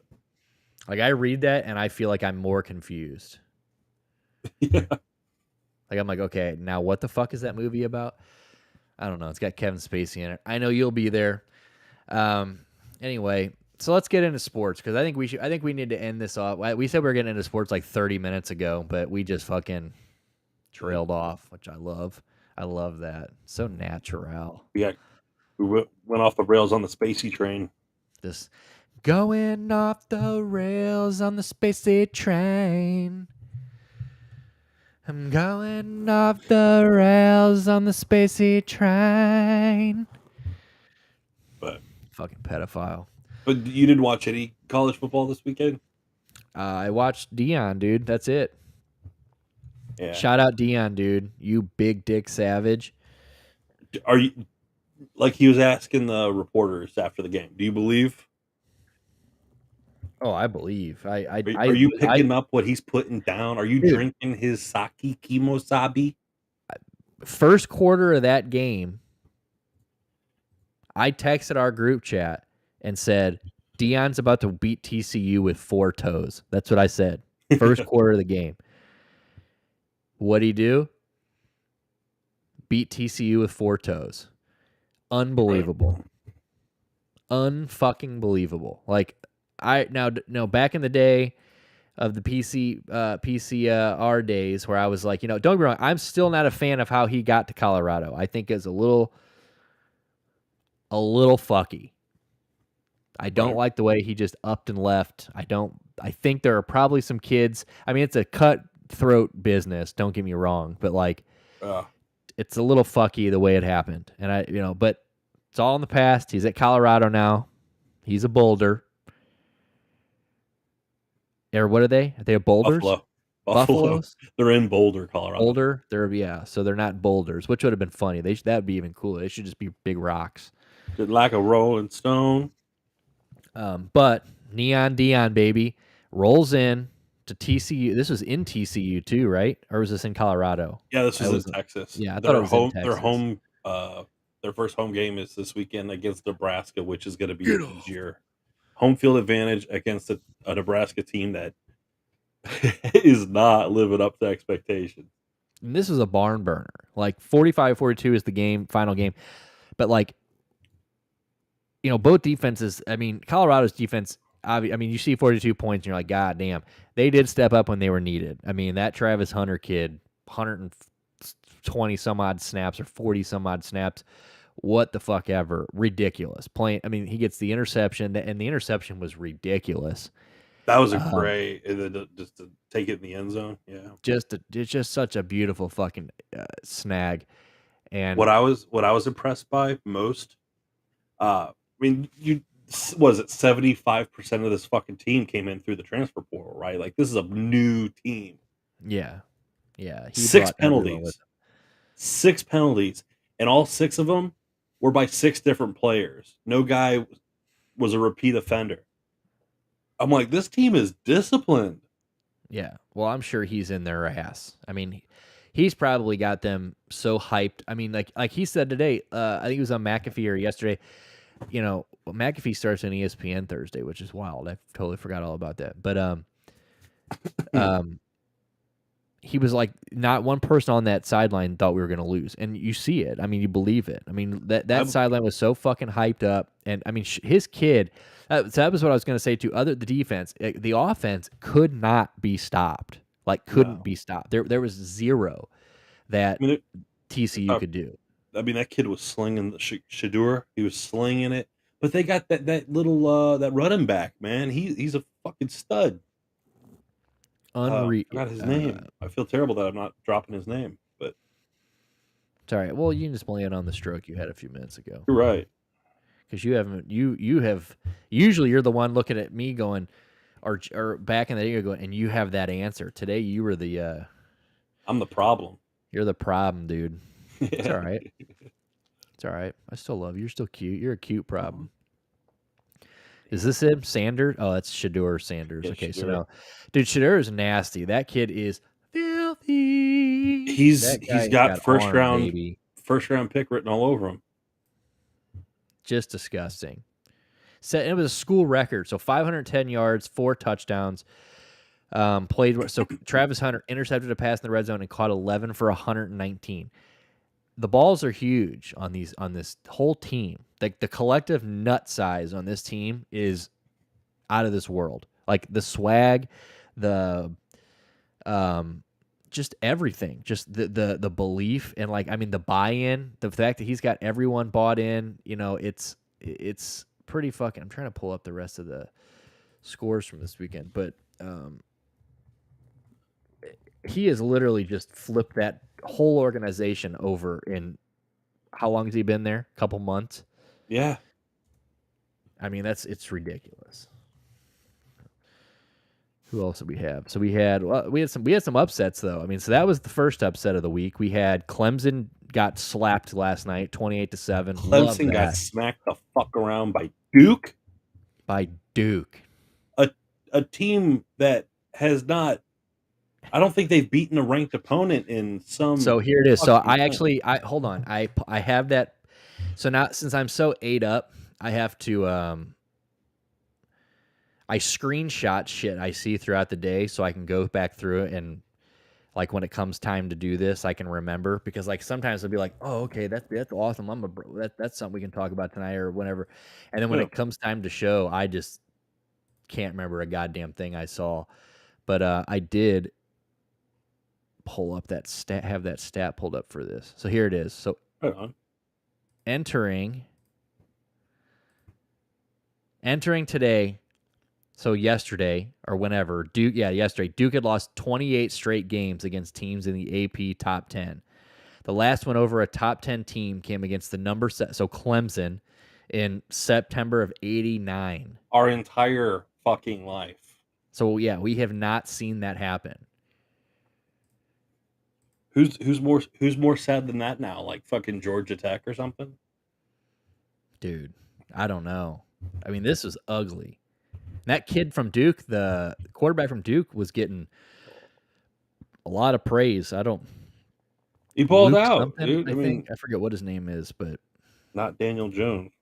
Not Daniel Jones. Look at Alabama down here. I did think it was funny that one guy, that one team lost like 73-0. Who's that? I'm trying to find it. Jesus Christ, 81-7. Oregon versus Portland State. That's just one of them games where they pay you. Here's $1 million. Dude, here it is right here. Oklahoma beat Arkansas 73-0. And there's there's like that video of one of the guys. So the coach of Arkansas is like sitting on the sideline down on one knee, and he's like, just like can't believe they're getting blown out 73-0. And one of the players comes and picks him up as like support. It's like, you know what you could have done to support this guy? Go out there and score a fucking point. You know what I'm saying? Like, don't get blown out. So if my team's down 73-0, the last person I want picking me up off the ground is the team that just put me in this position. Every one of you fucking bums, get away from me. Don't talk to me. Stay far away from me.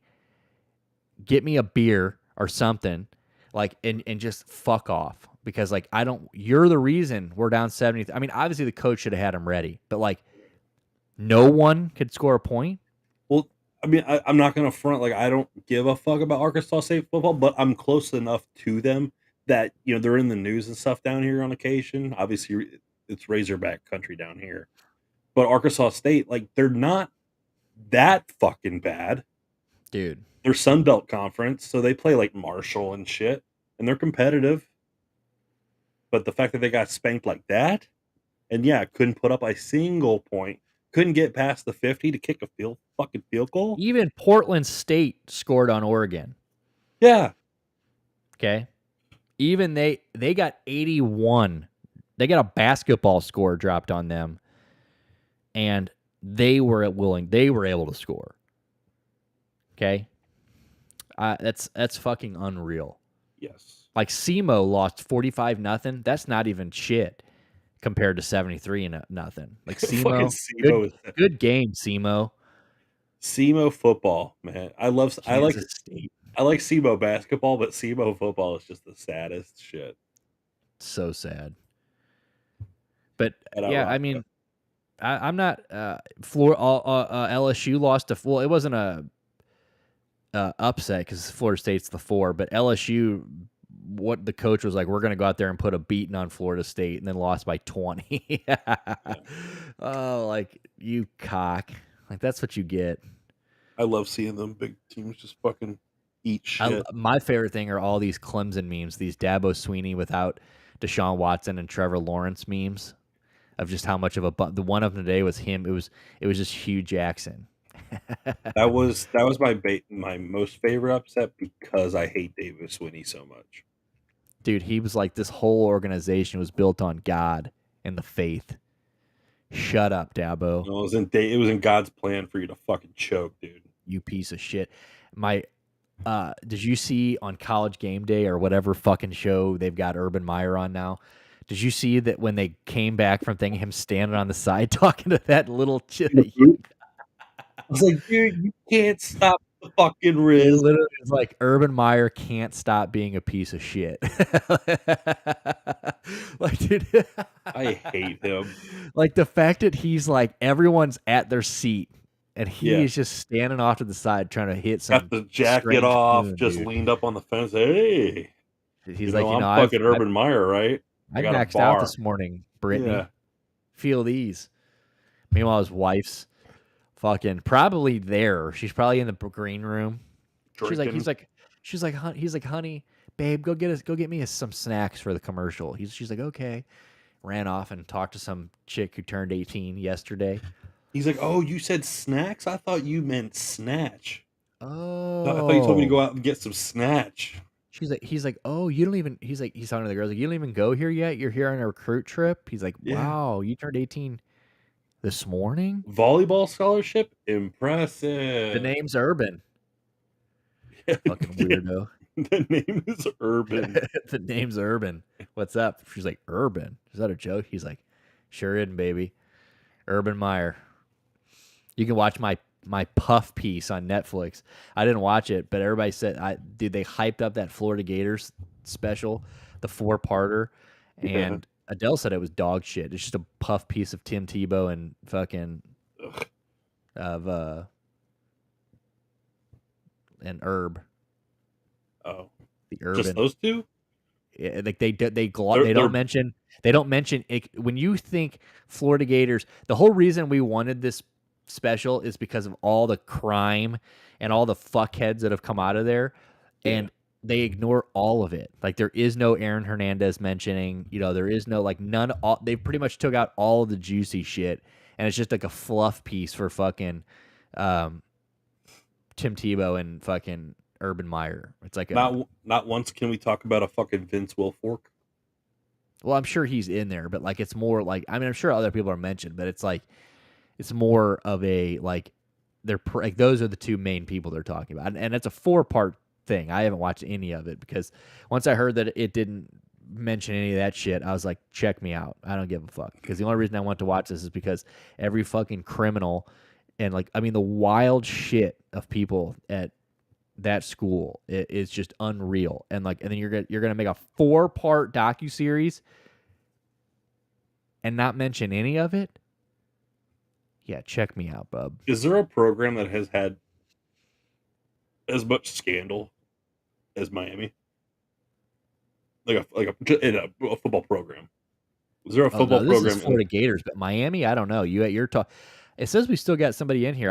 If Big Boy's in here, he'll tell you all about I don't think there has ever been a school with more shit surrounding it ever.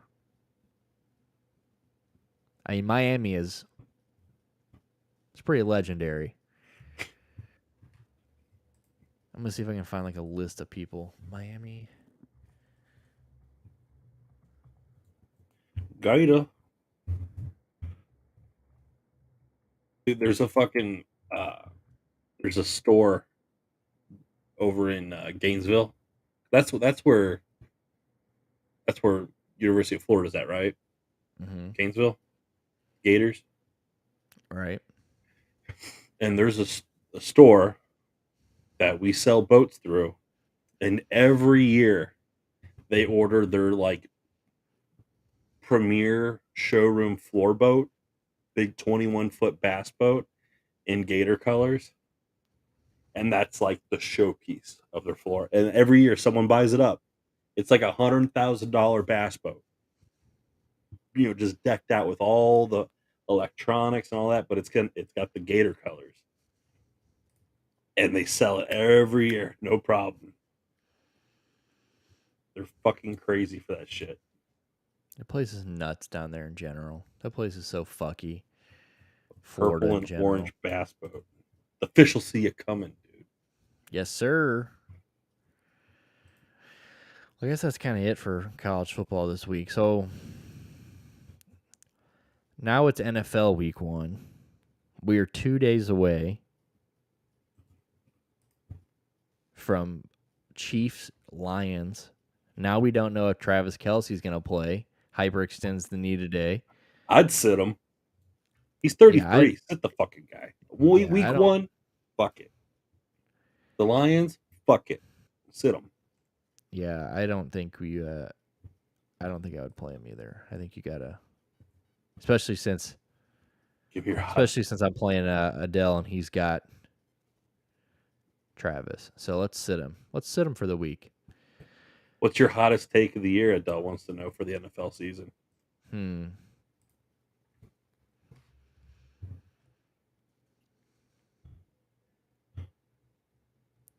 I want to say the Browns are sweeping sweeping one of their AFC rivals, but I don't know how hot that is. I don't know if I don't know if that's hot enough.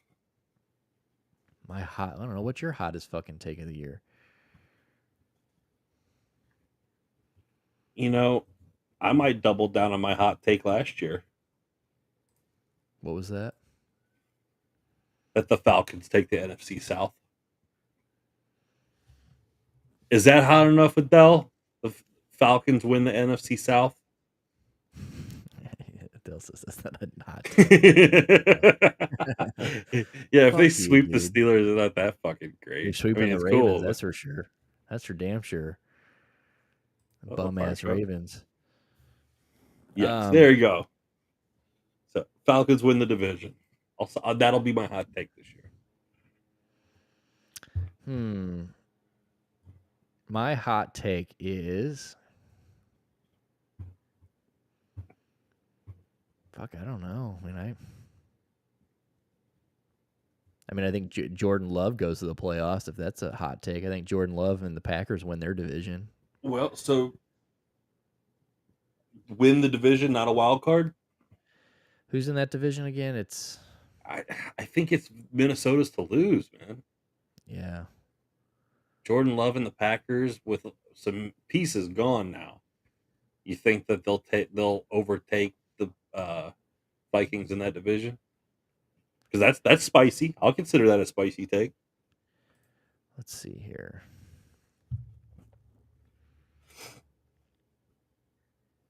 My hot take is the Lions win 11, host a playoff game. As much as I would love to see the Lions win a playoff game, fuck, that'd be sweet. But I doubt it. So that is a hot take.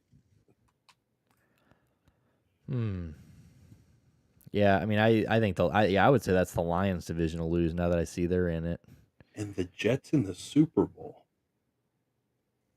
That's spicier. Is it? Yes. Dude, they're stacked. You think the Jets in the Super Bowl?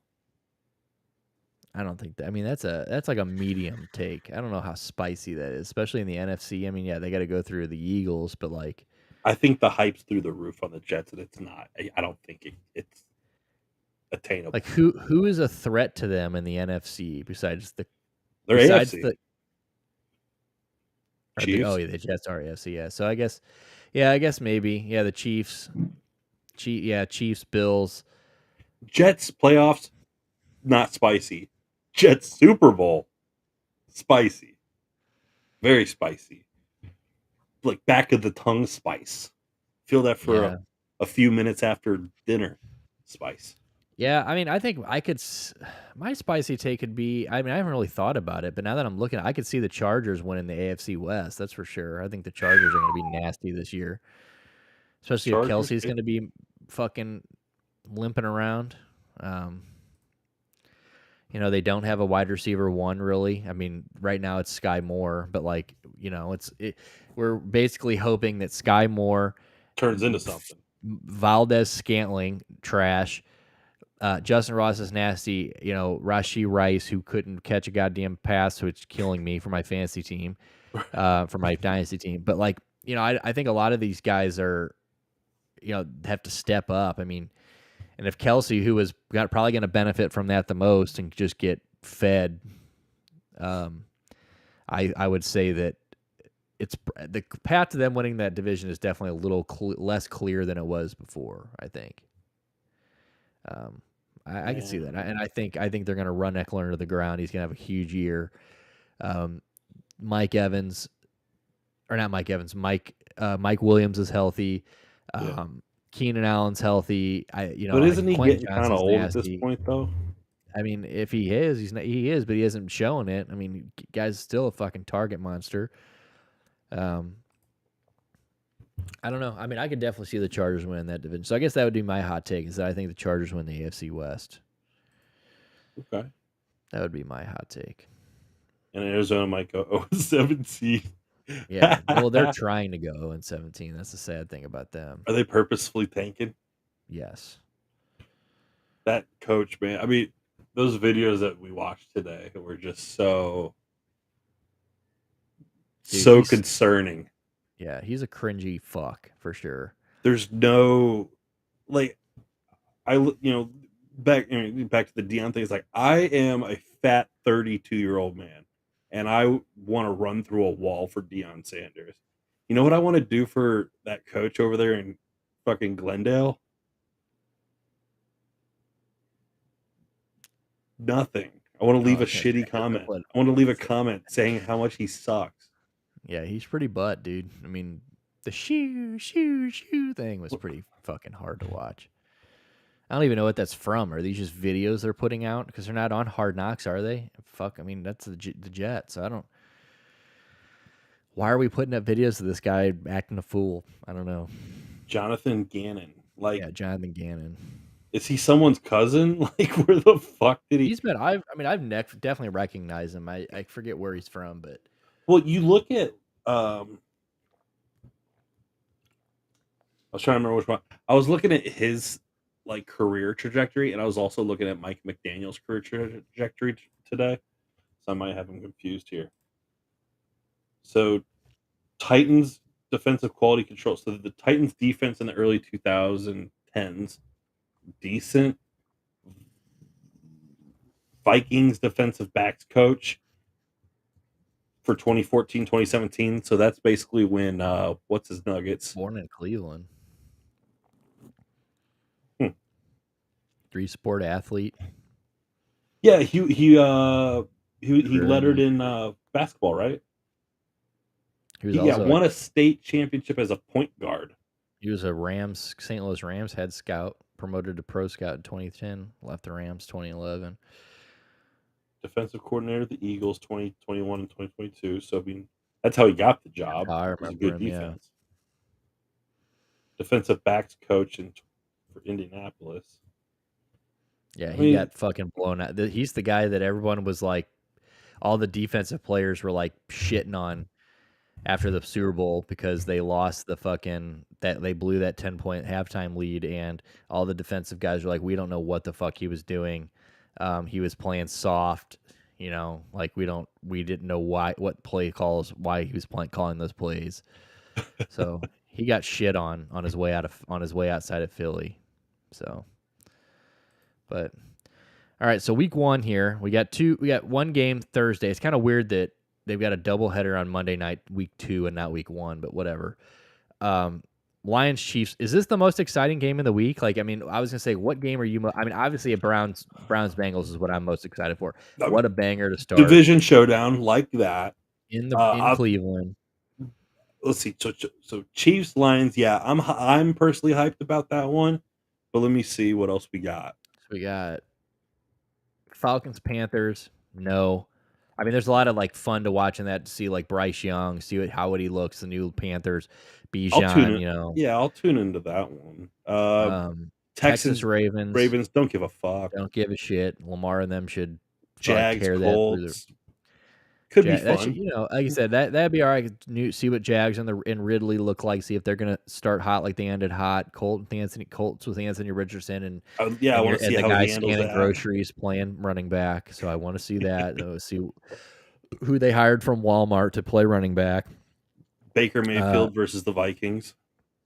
Baker versus the Vikings. I mean, there's cool storylines for all these games. Like Baker and the Vikings, Addison, and the no Dalvin Cook Vikings with Madison now and. Yeah, but none of these are really Browns, Bengals, or Lions, Chiefs. Cool cross conference matchup with Titans and Saints. Titans, Saints. Don't give another one actually. That'll Niners, be all right. Steelers. Niners, Steelers would be cool. Niners, you think that one would be cool? Yeah, that'd be fun. I'll tune in. Damn, you'll be tuning into all these, huh? Well, we got that new that Smarters, dude. So we got that. We can it better work correctly. I'll tell you that because every time I've tried to use it, it works, and then it glitches out sometimes and starts freezing like 5 minutes into it. And I've been playing. It's been working okay. So the NFL, don't get me wrong. When you watch the NFL Network on there in Red Zone, it works like a charm. But like when you start watching like when you start going like on a Browns game that's only being shown in Cleveland because it's not on TV. Because we got lucky that last game that was a preseason game was also on Channel 4 because it was we got lucky and we were playing the Chiefs, so like people cared. But like, well, that's why I was watching the college football on those local affiliates, so I was lucking out. It was okay for me. Yeah, we'll see because that guy, it's just so much harder than it was. Like, I wish it was. I mean, it's not worth $400 a year, obviously, but like Jesus Christ, like it just seems like so much. I didn't need every goddamn local channel in the country. I just needed Browns games. So we'll see. But yeah, I'm gonna flip around too. Saints and Titans won't be one, that's for sure. No. Don't give a fuck about the Titans and Saints. 49ers Steelers, I might check in on the competition. See what Kenny Pricksocket's doing. Cardinals and the Commanders could give a fuck. I mean, that's just a retard fight. Packers Bears, that's a good one. Classic rivalry. Jordan Love, we'll see what he's going to look like coming out the gates. Justin Fields and the Bears have got a lot of fucking hype. I mean, Justin Fields is one of the favorites, or was one of the favorites, win MVP this year, and I'm like, get real. Like, it's not happening. Like, I like Justin Fields, and I hope he's great for my dynasty team, and he's got great legs, but I think he's a little too hyped going into this year. But this is good. This is the first time, in over 10 years probably that, it's not Brett Favre or Aaron Rodgers. It's like 20 years. It's not Brett Favre or Aaron Rodgers playing for, Green Bay. So it's like turning a whole new leaf. The Bears have sucked for a while. So like, it's, they've got some hype. DJ Moore, Roshan Johnson. They got some people there. Raiders, Broncos, again, there's a lot of cool storylines this year. And I guess, Jimmy and the Raiders, new look Raiders. Josh McDaniels has got to be on the hot seat because he is just hot ass. I don't know if you saw did you see all that shit with Chandler Jones today about how he couldn't? So Chandler Jones couldn't get into the practice facility today and had to go work out at a fucking local gym because they wouldn't let him in. Like, the people who were in there would not let Chandler Jones into the Raiders facility. And then they reached out to like an emergency contact to his or somebody to see if it was really him, but it was an ex-girlfriend from like 5 years ago. So he's like, what the so he gets on Twitter. So he went, I'm seeing if I can pull it up. He went nuts on Instagram today. He ended up deleting all of it. But he said, I don't want to play for the fucking Raiders anymore. If this is like, he said he didn't want to play for Josh McDaniels. Yeah, I mean, he basically said he goes, I don't want to play for the Raiders, this head coach, this GM. Like, dude, he fucking went ham today. So that's wild. Yeah, he says, I don't want to play for the Raiders. That's my head coach and my GM. I want Patrick Graham. They won't let me in the thing. He says, they won't let me in the building. They fucking reach out to, and then I guess he texted Josh McDaniels, said, it's a shame that I am a top athlete with 112 sacks in the NFL and I have to go to a local gym to work out during the season for no apparent reason. This is wild to me, Josh, and it needs to do what you need to do with what's right. So it's like, that's wild. Jesus. So there's that now. The Raiders are a dumpster fire. Josh McDaniels sucks. Like, yes, he does. I'm ready for him to stop getting opportunities. And I think this might be it. Like, I hope. There was all that shit a couple years ago when he was gonna leave Denver or New England, and then he backed out. Was it the Colts or somebody? Like, last fucking minute, they had his office ready and everything, and then he decided, no, I'm gonna stay here. That was bullshit. Now, granted, Raiders are a lot of, for the last 20 years, they've been a lot of guys' last stop on the way out. Absolutely. But like, it's so weird. Like, he's just one of those guys that kind of realized that what was happening to all these other Bill Belichick guys, like, nobody goes on to be great, really. So no, like, that coaching tree is really, it's like the Charlie Brown tree. Yeah, it's like, damn, like, they're Belichick's top 3 coaches ever, and he can't get any. I mean, is Daboll from there? Where's Daboll from? Brian Daboll? Maybe. Yeah, I don't think he's from New England, but everybody there sucks, and I think McDaniels is just another one of those guys. And I think he realized, stepping out might expose him, but now he's finally stepped out. He went to the Raiders, and he sucks. So, but luckily they open against the Broncos, who, look, the Broncos can't be as bad as they were last year. Sean Payton is one of the best play callers ever. And he has to turn them around at least a little bit, in my opinion. There's no way. So I don't know. I mean, Jerry Jeudy's not going to be there. But Cortland Sutton's nice. You know, this Dolchitz guy at tight end, I don't know about him. I have high hopes for Javonte Williams. I think that everybody's like, oh, you know, this ACL thing. Javonte Williams is young as fuck. I think he's young enough to come back from injury like this. He is a stud. Yeah, and I think last year was just such a fucking shit show that they really have to sell me for me to buy in again. Yeah, well, for sure. But I definitely think they're going to beat the Raiders. The Raiders do get Josh Jacobs back. I think it's funny that all these guys like got on the Zoom call, and then like within weeks of that Zoom call, everybody signs like a 1-year fuck off deal. Like nobody got what they wanted. So I tell you what, this afternoon game right here, this might be the game to watch. I think a lot of these games are nice. Dolphins Chargers is that'll be fun. That's a banger. I'm with you on that. That might be the best game of the week. But I'm also looking down at Monday, and that might be the best game of the week too. But Chargers-Dolphins, that should be just a banger. I love that. Good defenses, explosive offenses, good weather. Young quarterbacks just trying to fucking get the notoriety. Let's pray we don't see Tua fencing. No. Please, because we saw that O-line and that offensive line has gotten worse. It hasn't gotten better. And that fucking safety over there, Derwin James, dude. I don't want to see Derwin James kill Tua. You know what I'm saying? I mean, look, he is my starting safety or DB, and I drafted him in our dynasty league. So if Derwin James is a bad man, he's a bad boy. I love him. I love him too. Yeah, let's not watch him kill someone week. But I fear for Tua's life.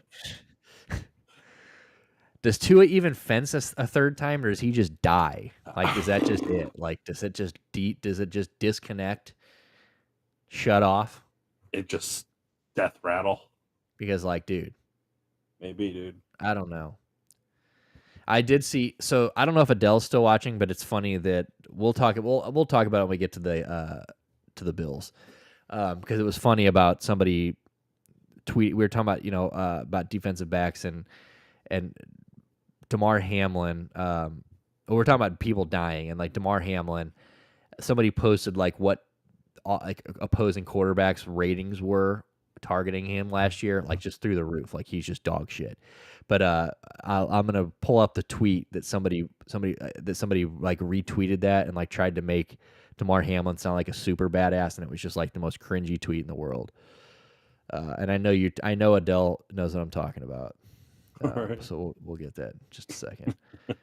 But all right, so Eagles Patriots. This is whatever. I mean, I'm obviously happy to see the Eagles play. Patriots should be all right. We'll see. Yeah, they got Zeke, and it'll be interesting to see what Zeke and Ramondre are going to look like. We'll so that'll see. Be interesting. Yeah. Healthy Stafford. He's had a whole offseason. It's nice these last two, both division games. Well, are the Jets and Bills in the same division too? Yeah. I mean, Jesus Christ, there's so many divisional games. I mean, the Browns have 3 divisional games in the first 4 weeks. Unreal. Yeah. But yeah, Rams, Seahawks, all these. This should be a good one. We'll see what Stafford does. We'll see if Kupp's going to play. I don't know if Kupp's going to play. Which means that I guess that means that's the Van Jefferson show. I don't know. I don't know. We'll see with them. Tyler Higbee. I mean, the Rams. We'll see. Seahawks. A lot to be excited by there. Geno, big year, comeback player of the year. We got DK, Tyler. Now we got JSN there. Both running backs, Ken Walker and Charbonnet.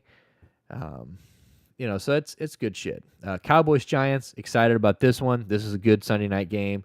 We'll see where the Cowboys are at. Cowboys get Brandon Cooks. What's his face is healthy now, fully.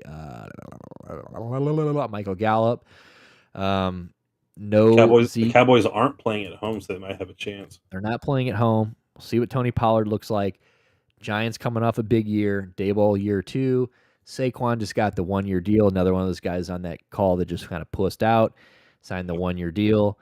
Daniel Jones has through the roof expectations, so we'll see. They get Darren Waller, which they were just saying earlier that if anybody's going to knock Kelsey off this year, it's going to be Darren Waller because apparently they just Daniel Jones. Well, I'm not sold on Daniel Jones being great anyways. Legs are nice, but like, of course he's going to dump off to the tight end a lot. So I think he's in for a year, Darren Waller. But Monday night, again, super weird that we only get one Monday night game this week. We get 2 next week. Like, what's the fucking point of that? Like, wouldn't you think you'd want to blow out week 1 with 2 fat games? You'd think they'd be kicking it off like that, but whatever. Who the fuck are we, dude? Yeah, we're just, guys that just 2 tards. Scrutinize the game for the last 30 just years. 2 tards. Yeah. But Bills Jets, this is going to be banger. We're going to get to see Josh Allen, Aaron Rodgers, week 1, the Madden cover athlete. Yeah. Versus the new look Jets. Dalvin, they say, is going to be there. Breece Hall's going to be there. Garrett Wilson's there. Everyone's going to be there. It's going to be a nice game. Everyone's healthy.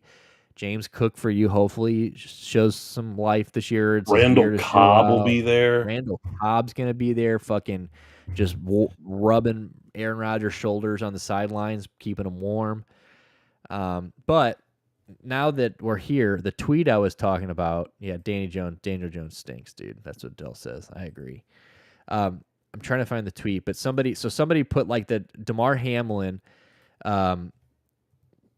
They basically had like a perfect quarterback rating while targeting him last year. Like, oof.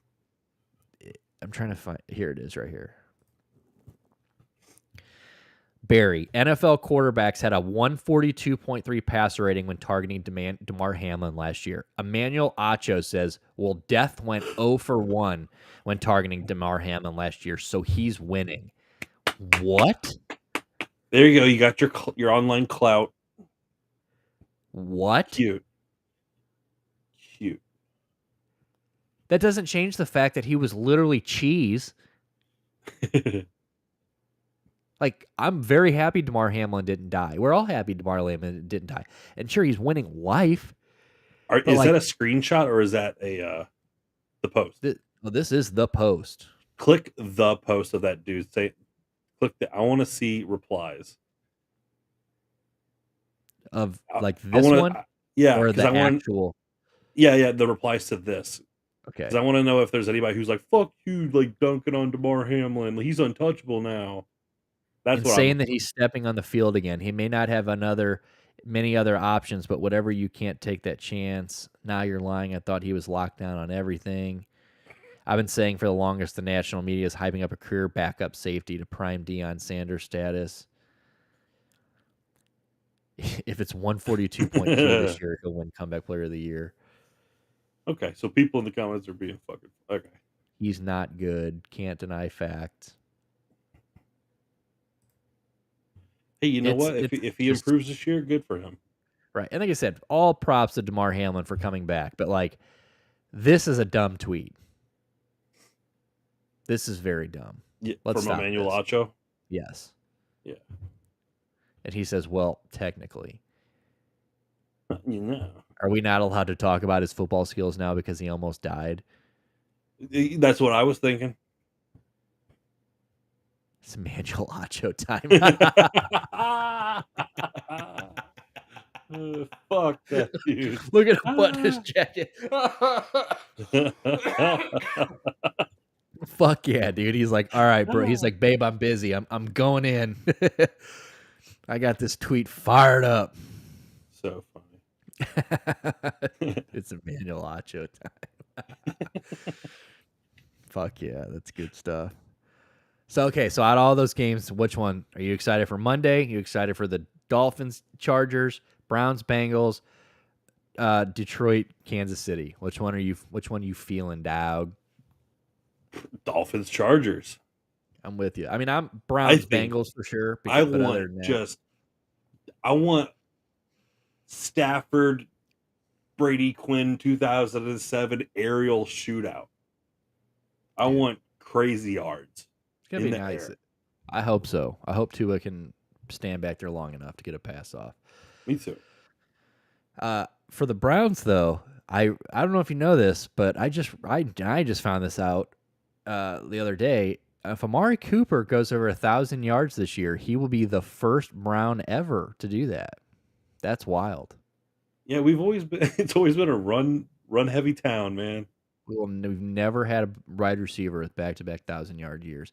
Josh would have done it if he could have just stayed off the weed, which is really fucked up. He would have been. Because like nowadays, like if they would just, I mean, now they don't even care, and it's like, damn. Like if they just would have just loosened up on it 10 years ago, Josh Gordon he's another one of those guys. He's like Big L. If Josh Gordon didn't die a few years into his career, he may have been like the best receiver ever. Like, dude, we'd be singing his praise. It'd be like, okay, Joe Thomas got in the Hall of Fame. Fucking Flash Gordon's going in another couple of years after that. Like, Good times for Browns fans. Have we ever seen somebody like that? I mean, he was untouchable. Like, he might be like one of the most purely insanely talented guys. Is Denzel Ward going to retire early? Yeah, because he's got 4 goddamn concussions in his first 5 years or whatever, and he's still in concussion protocol. He's not even going to play week 1 probably. Guy's just a walking concussion. Yeah. But dude, Josh Gordon is secondary this year. I don't. You know why? Because we drafted Martin Emerson last year, and he is going to be the guy that makes this okay. I know, but like staying healthy and then the depth. I'm here, dude. Greg Newsome's the 3rd stringer. I love our front 4. I love, but the linebacker core and the secondary. I'm just kind of like, yeah. Like I said, I would say I'm more worried about the linebackers than I am secondary. I mean, I'm very concerned about Denzel Ward's concussions, but like I said, we've still got Yoni Taki. Well, I'm trying to think. We still got Newsome. We've still got Martin Emerson. We've still got. I'm trying to think of the other guy. We'll look through this, and then we need to get to this letter.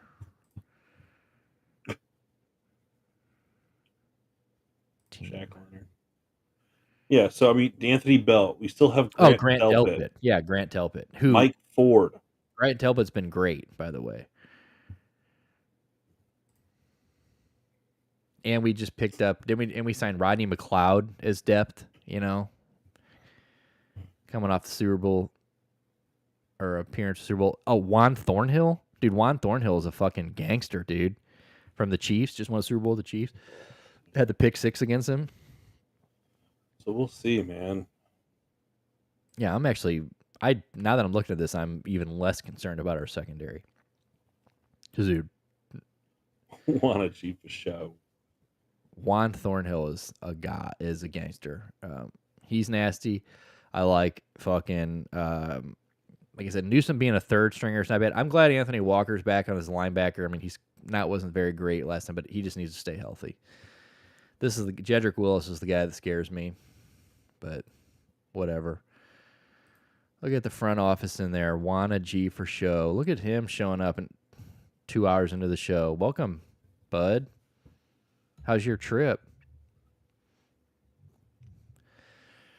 All right. Oh, shit. All right, so let's but anyway, yeah, football starts this week. This will be good. Thursday's the first game, 2 days away. Thank God. No more boring fucking sport weeks. No more baseball.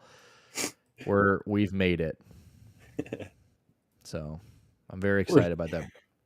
Browns, I am so excited to watch Browns football Sunday. You have no fucking idea. All right. So, the last thing we're going to do here before we hop off here is last week we went through the Idaho fucking penitentiary system, which I got to find the goddamn page again. Here it is. The Idaho inmate pen pal. Okay. You got it. Okay. So last week we scrolled through, he says, sorry I'm late. It's going. Health will determine our defense. I agree. Yep. Okay, so Where does shit last back? last week we went through the Idaho inmate pen pal page, which I had just stumbled across last week before the show, of inmates who are they're just basically sending out a video of why you need to write to them or why you should write for them, or they're inmates locked up. I guess they're getting the freedom to kind of like show their personality in a video, trying to get you to write to them and be their pen pal. So we scrolled through here last week and watched a few of these. These are all new ones. We haven't seen these, so we'll still click. We'll probably click through some of these. Maybe we might scroll through these again and click these. But right now, since we're 2 hours in, we're just gonna get to our guy. So we went with our boy. What the fuck's his name? Killerly? Justin Killery. So we call him the chef because we picked him because he's not in there for some violent crime. He's not in there for killing somebody. He's not in there for distributing fentanyl or something. Like, the guy's in there he's just the chef. He's Walter White of the operation. We're going to play his video again real quick, and then we're going to pen the letter. I don't know how we're going to do this. Stuart, how do you want to do this? As far as because we might as well write the letter, because here's the thing, I still have to sign up for JPay, so we'll do the letter, and then maybe do you have you have that second thing? Can you type it on your screen, or do you want me to type it? Or I can type it. Okay, so we're gonna write. I guess I can. Yeah, because we probably shouldn't show us typing the letter on screen, right? Or should we show that? Should I pull it up? Okay. Well, we could discuss it, and then we'll read it at the end. Read at the end. Okay, so we're going to write this guy a letter. We're going to reach out to him. We actually looked into him a little bit more off screen. So we hope that we can. We don't even know what we're wanting from this. We're just going to write. We just thought this was funny that they did this, and it's actually kind of cool. We talked about it's kind of cool that this prison, is like giving them kind of an outlet to, show some personality, be yourself, shoot a little video. It's obviously a lot of these people had some fun with it.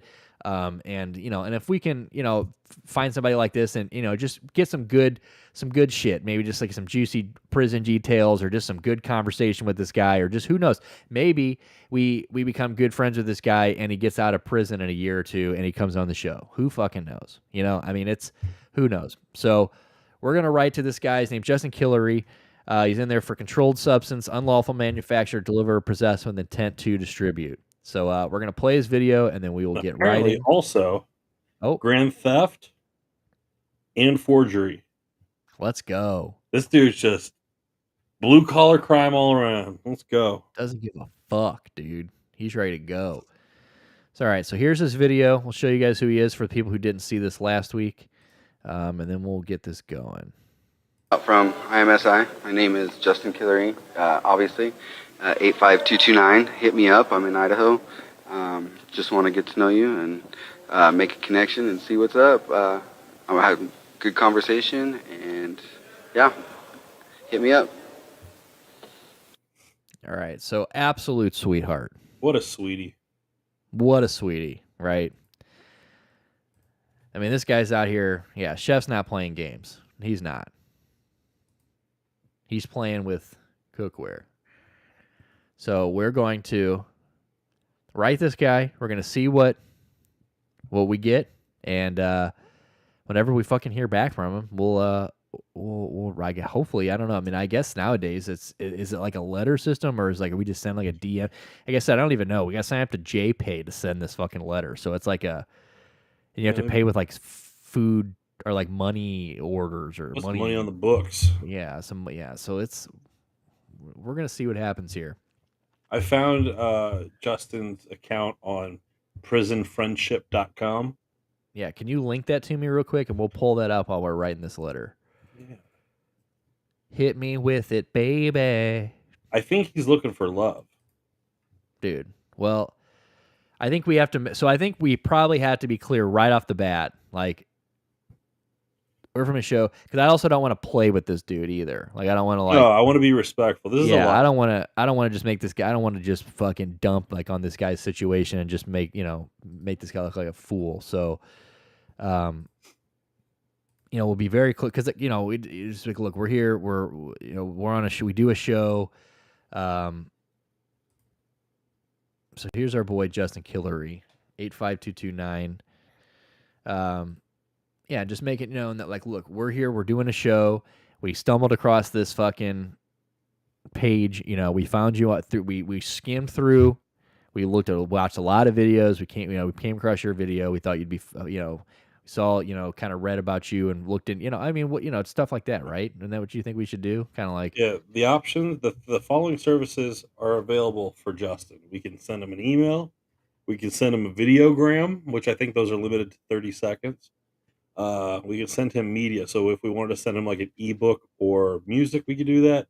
Or a snap and send where you're just exchanging photos. Okay, so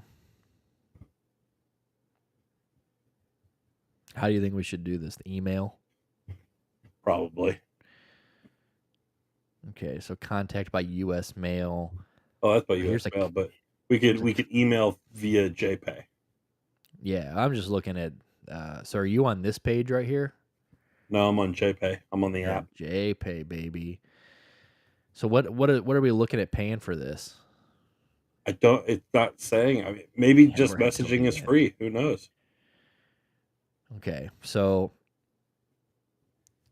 are we going to make an account right now, or should we just write the letter and then make the account? Or are you just going to straight up? I have to make the account in order to do this. So. Okay, so while Stuart's making the account, I'm going to pimp the socials here while we're doing this. Yes. Touching Cox. We got a guy named Touching Cox in here. What up, big dog? You're not touching mine, unfortunately. Not till we're done.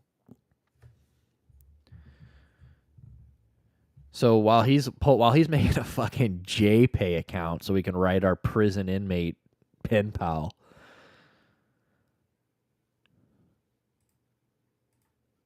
You guys should scan our socials. Scan our QR code. Follow us on our socials everywhere. Our TikTok hasn't picked up anything. You motherfuckers need to follow it. We got like 1,000 likes on there, which, I mean, I guess on TikTok is really not shit. No, we ain't shit. But like, we've been stuck at 9 following and 11 followers. So we've been at 911 for like 3 weeks. No one wants to be stuck at 911 for that long. Again, kind of cool. But like, come on, dude, let's get some followers. We're trying to pump. I mean, we kind of been busy this last week, so last week or so you might not have had as much because we've had a lot going on. But like, we're posting quite a fucking bit, and we were live 5 days last week. 5 fucking days you got of us. You saw my face 5 times last week. So like, let's get some followers. Hit us on Instagram. Hit us on TikTok. Hit us on Twitter. Or X or whatever the fuck. We're on Threads. We don't use it, so don't even follow us on Threads. I'm telling you not to follow. Don't even bother getting on Threads. TikTok, though, for sure. Hit TikTok. Hit fucking Twitter. Hit Instagram. Hop in the comments. We'll talk shit with whoever, whenever. So if you want to talk some sports, you want to talk some shit on whatever's going on, you just want to talk shit because you think we suck, we're here for that. So and that and follow us everywhere. Also, we've been showing this since the beginning. Skate Laborious. If anybody is from the Midwest area, especially Louis, where I'm from, we had Skate Laborious. The skate church burned down a little over maybe a month or two ago. Electrical fire. It was like a skate hub for pretty much the Midwest, but definitely the city. People came from all around to skate there. Family oriented, big family type of like atmosphere, and just everyone's invited. It was a great, healthy place for the city. So we would love to get this place rebuilt. The goal is at $1 million. I believe they're at like 93 or 94,000. So we got some work to do. So if you don't have any money, tell a friend. If you go to Mission Taco in St. Louis, they've got a Big Mac themed taco called the McTwist.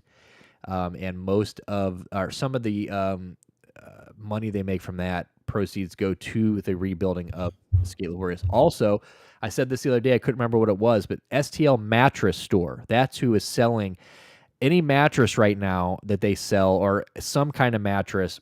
Some of the proceeds go to the rebuilding of Skate Laborious, but they're also selling Skate Laborious skate decks. And if you, for like $100 a piece, and if you buy those, 100% of that money goes to Skate Laborious. Are they complete decks? Are they complete setups or just decks? I believe it's just a board. Let me look this up. Cool. STL mattress. I believe they're on Instagram too, actually. Dude, a skate laborious deck? That's sweet. Yeah. Let's see. Skate laborious. No, the wrong goddamn page. Here we go.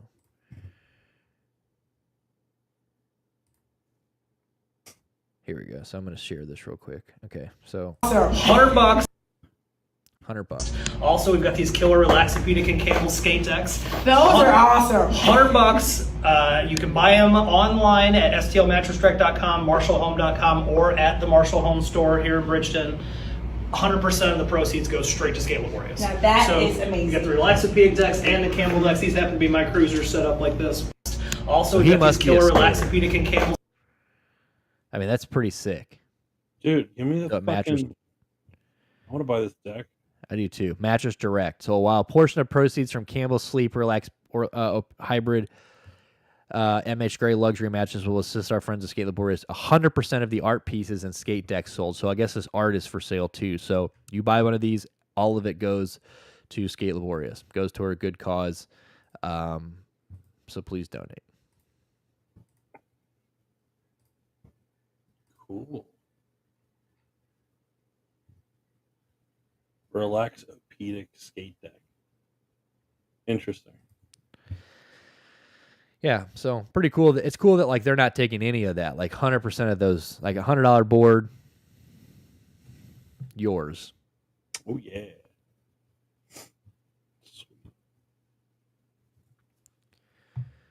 All right. So how's our JPay account coming? Oh, we're signed up. We're ready to go. We're ready to message. We are ready to message. All right. So how should we start this off? So should we just start like, so first off, we're, Stuart and Nick, obviously, give us a name. Like, should we just Good day, chef. I think we should, yeah. Well, let's establish the chef nickname right away. Hello, chef. Exclamation point. Love that. Started off. Like, I like that. Like, let's establish that that's what we call you right off the bat. You're the chef. We are Nick and Stu, two friends.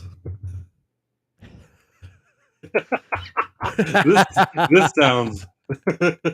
This sounds like we're trying to rope them into a threesome, dude. You want to join our pushing Mongo show? You trying to push, baby? You want to push? You trying to awkwardly push? Yeah, we push, but only with our front foot, baby. Podcast. Produce a podcast called Pushing Mongo.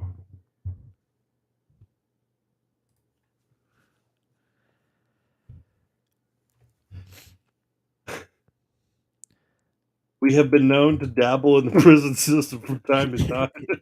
Straight up, dude. Straight up with Pat and I would say we've interviewed I wouldn't say give his name, but we've interviewed TikTok prison chefs. On our show, we have featured viral prison cooking channels with in-depth interviews. Absolutely, they were in depth, baby. 4K. Yeah, you want to get in depth with pushing Mongo, chef? We mean like all the way in. Hopefully, we can cook something up. Hey, good looking. What you got cooking? Your cock looks huge to those prison grays, dude. With me. On our show, we have featured viral prison cooking channels, in-depth interviews.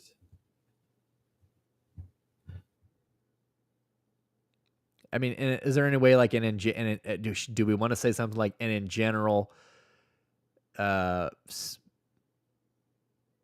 don't know. I guess you don't want to say we sympathize with your situation because I guess that just sounds like we're punching down. And sounds like shine a light on a population of our country that has been mostly forgotten about. and belittle. Yeah, exactly. Like that's kind of exactly what I want to come across. Like, you know, we really, our goal is to shine the light on people that are mostly, you know, written off or, you know, mostly forgotten about, not given a shot. You know, we want to highlight some of the, you know, some of the people that, you know, that I don't know how you know, you're a better writer than I am, but you know, we want to highlight some of the good. Which then again, I guess we don't know if he's good either. He's out here cooking drugs.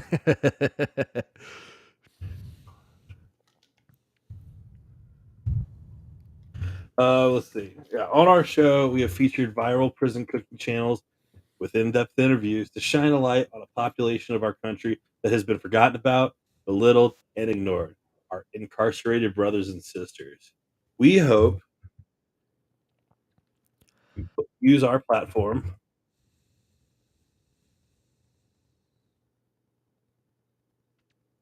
to entertain, but also educate, or well, also put a positive spin on what's normally looked at as a on what is generally considered taboo and not positive. Well, I guess whatever, better word, but taboo and indecent. Yeah, it's a good word. Or say and generally frowned upon. Yeah, that sounds really good. See, this is why I'm glad you're around. I'm glad that we did this as a, because like I can think of all this in my head.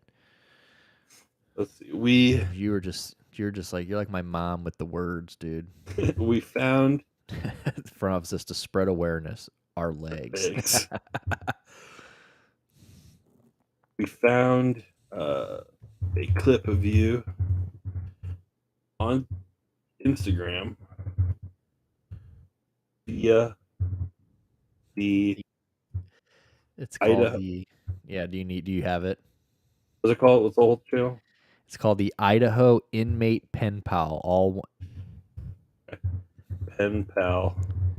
And it's for the Idaho Department of Correction. Okay.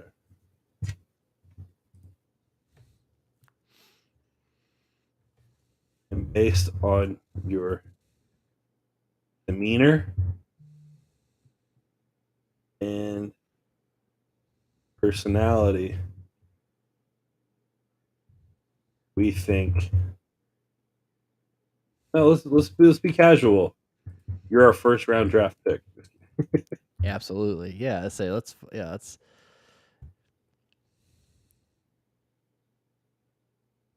You already said that we scrolled through like the after. Yeah.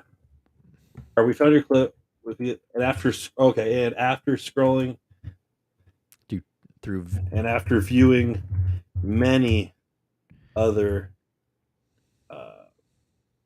countless other videos, many other clips. Personality, cheeks. You're our first round draft pick.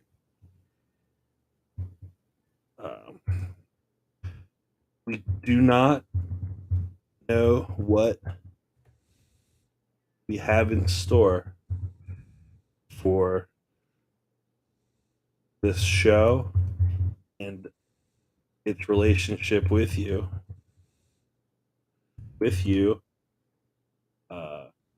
Should you agree to join us on this journey, but we wanted to at least establish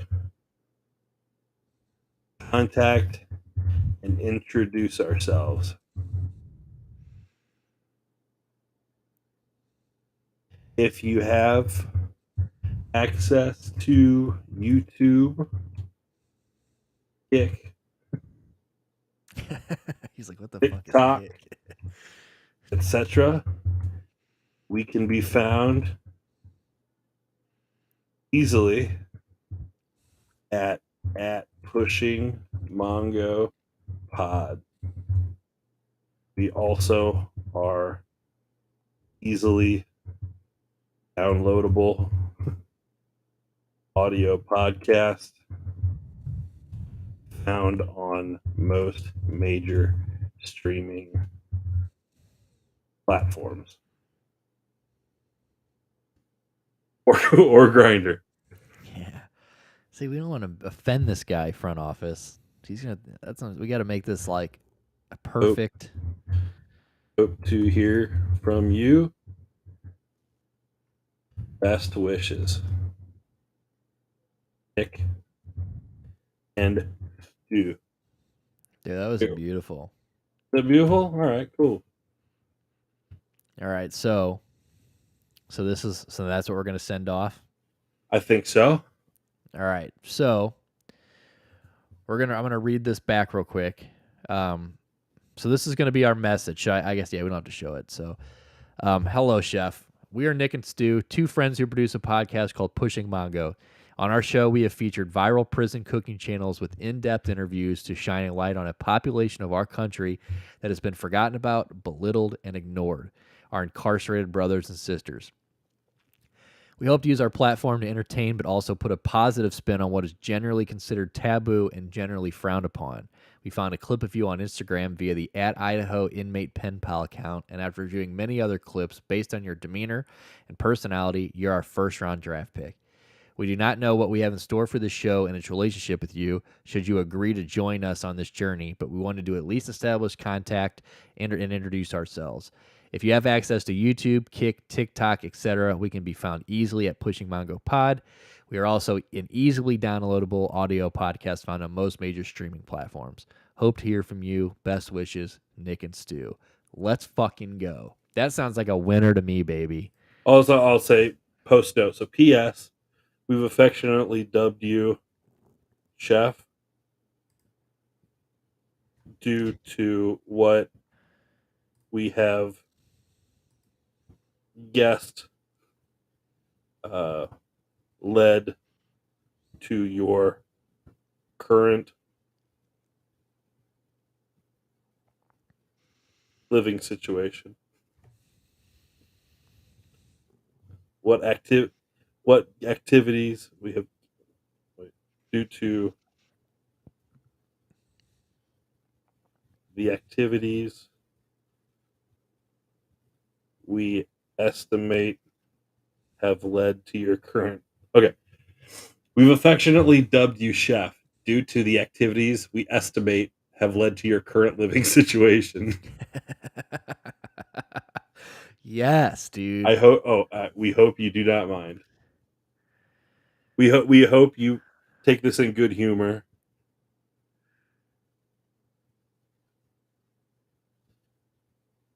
And do not We mind. mean no offense, and hope you take it in good humor. Apologies if otherwise. Apologies if you fucking hate us, dude. Apologies. If 2 sentences into this, you're like, fuck these guys. This show sucks. We've He downloads affectionately an dubbed episode. you He's Chef like, this due is to the activities terrible. we estimate have led to your current living situation. We mean no offense and hope you take it in good humor. Apologies if otherwise. Cool. I love it. So now, have you did you just type this into Discord, or are you sending this off? Like, is it typed into the? It's typed into the JPay now. I just copied it into it. Okay. And The then, letters to inmates are limited to 20,000 characters. we're not past that, right? Hell no, we're at 1,270. Oh yeah, I was gonna say. Okay, so now how much is this? Do I have cost? to click prepaid reply? Does it cost every message? We're about to find out. We're about to find out. Mail pre-processing. You need 2 stamps to send this email.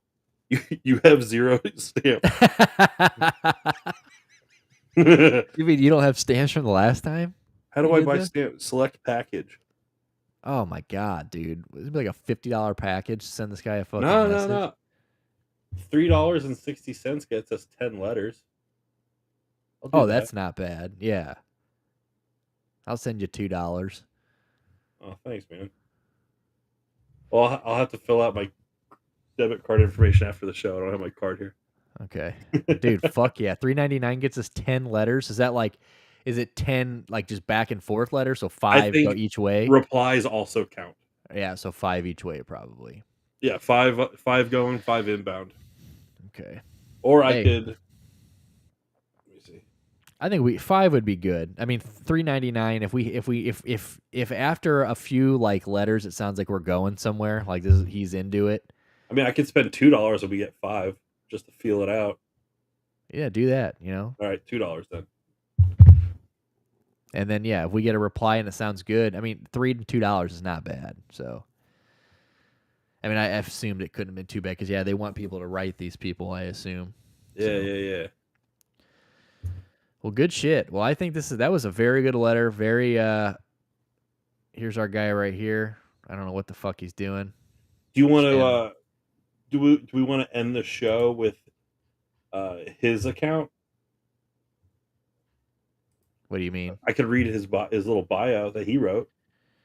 Yeah, let's, okay, so before we head out of here, I'm going to end the show when you're done reading it. But right. So before that, though, this has been Pushing Mongo. We appreciate you guys for coming out. We appreciate Adele, per always, coming in and showing out, being our fucking number one fan. Mongoloid number one. But we appreciate it. Been a good show, 2.5 hours. We'll keep you updated on this guy if we hear back from him. You guys, this has been, again, scan our socials so you follow us everywhere. TikTok, please get us off 9/11. Follow us at fucking all of our YouTube shorts. Follow us everywhere. Interact with us. Get Skate fucking Laborious some money. Scan that QR code. I'll throw it up here for fucking 10 seconds before we get out of here. Scan that bitch. Donate. Let's get that motherfucker rebuilt. Have a great first goddamn NFL week. Have a great week. I hope all your teams win unless you're in the AFC North or the NFC East. If you're in any of those teams, fuck you. I hope your teams lose. Hope you have an awful week. Adele, I'm going to renovate your asshole this weekend. So be ready. We've got a front office and steward matchup today or this weekend too. So I need Jalen Hurts to pop off, baby. But on that note, you guys have a good night. Have a good weekend. Stay cool. Stuart's going to read you our boy's bio, and then we're going to get the fuck up out of here. Hit him, baby. It starts off. What's good, fellas? I just want to take a chance and put myself out there and see what I can find. I hope you find me one of a kind in a sea full of fish. I'm looking for someone who doesn't mind stepping outside the norm to get to know someone like me. Being real and honest goes a long way. I am super chill, respectful, loyal to a fault, and I keep an open mind. I'm hoping to get out soon so I can restart my life and move forward with my future. It will be great if I could do this with somebody who knows how to love and support the people who are important to them. I would and will always do anything for the people I love any day of the week. If you give me a chance, you will not only want me around, but you will crave my energy and presence. No matter our friendship, relationship, or distance and obstacles, together we will ride out our struggles and problems. We can be there to share our goals, accomplishments, and dreams. I love music, learning, loving, and laughing. Please write to me or send me an email on jpay.com.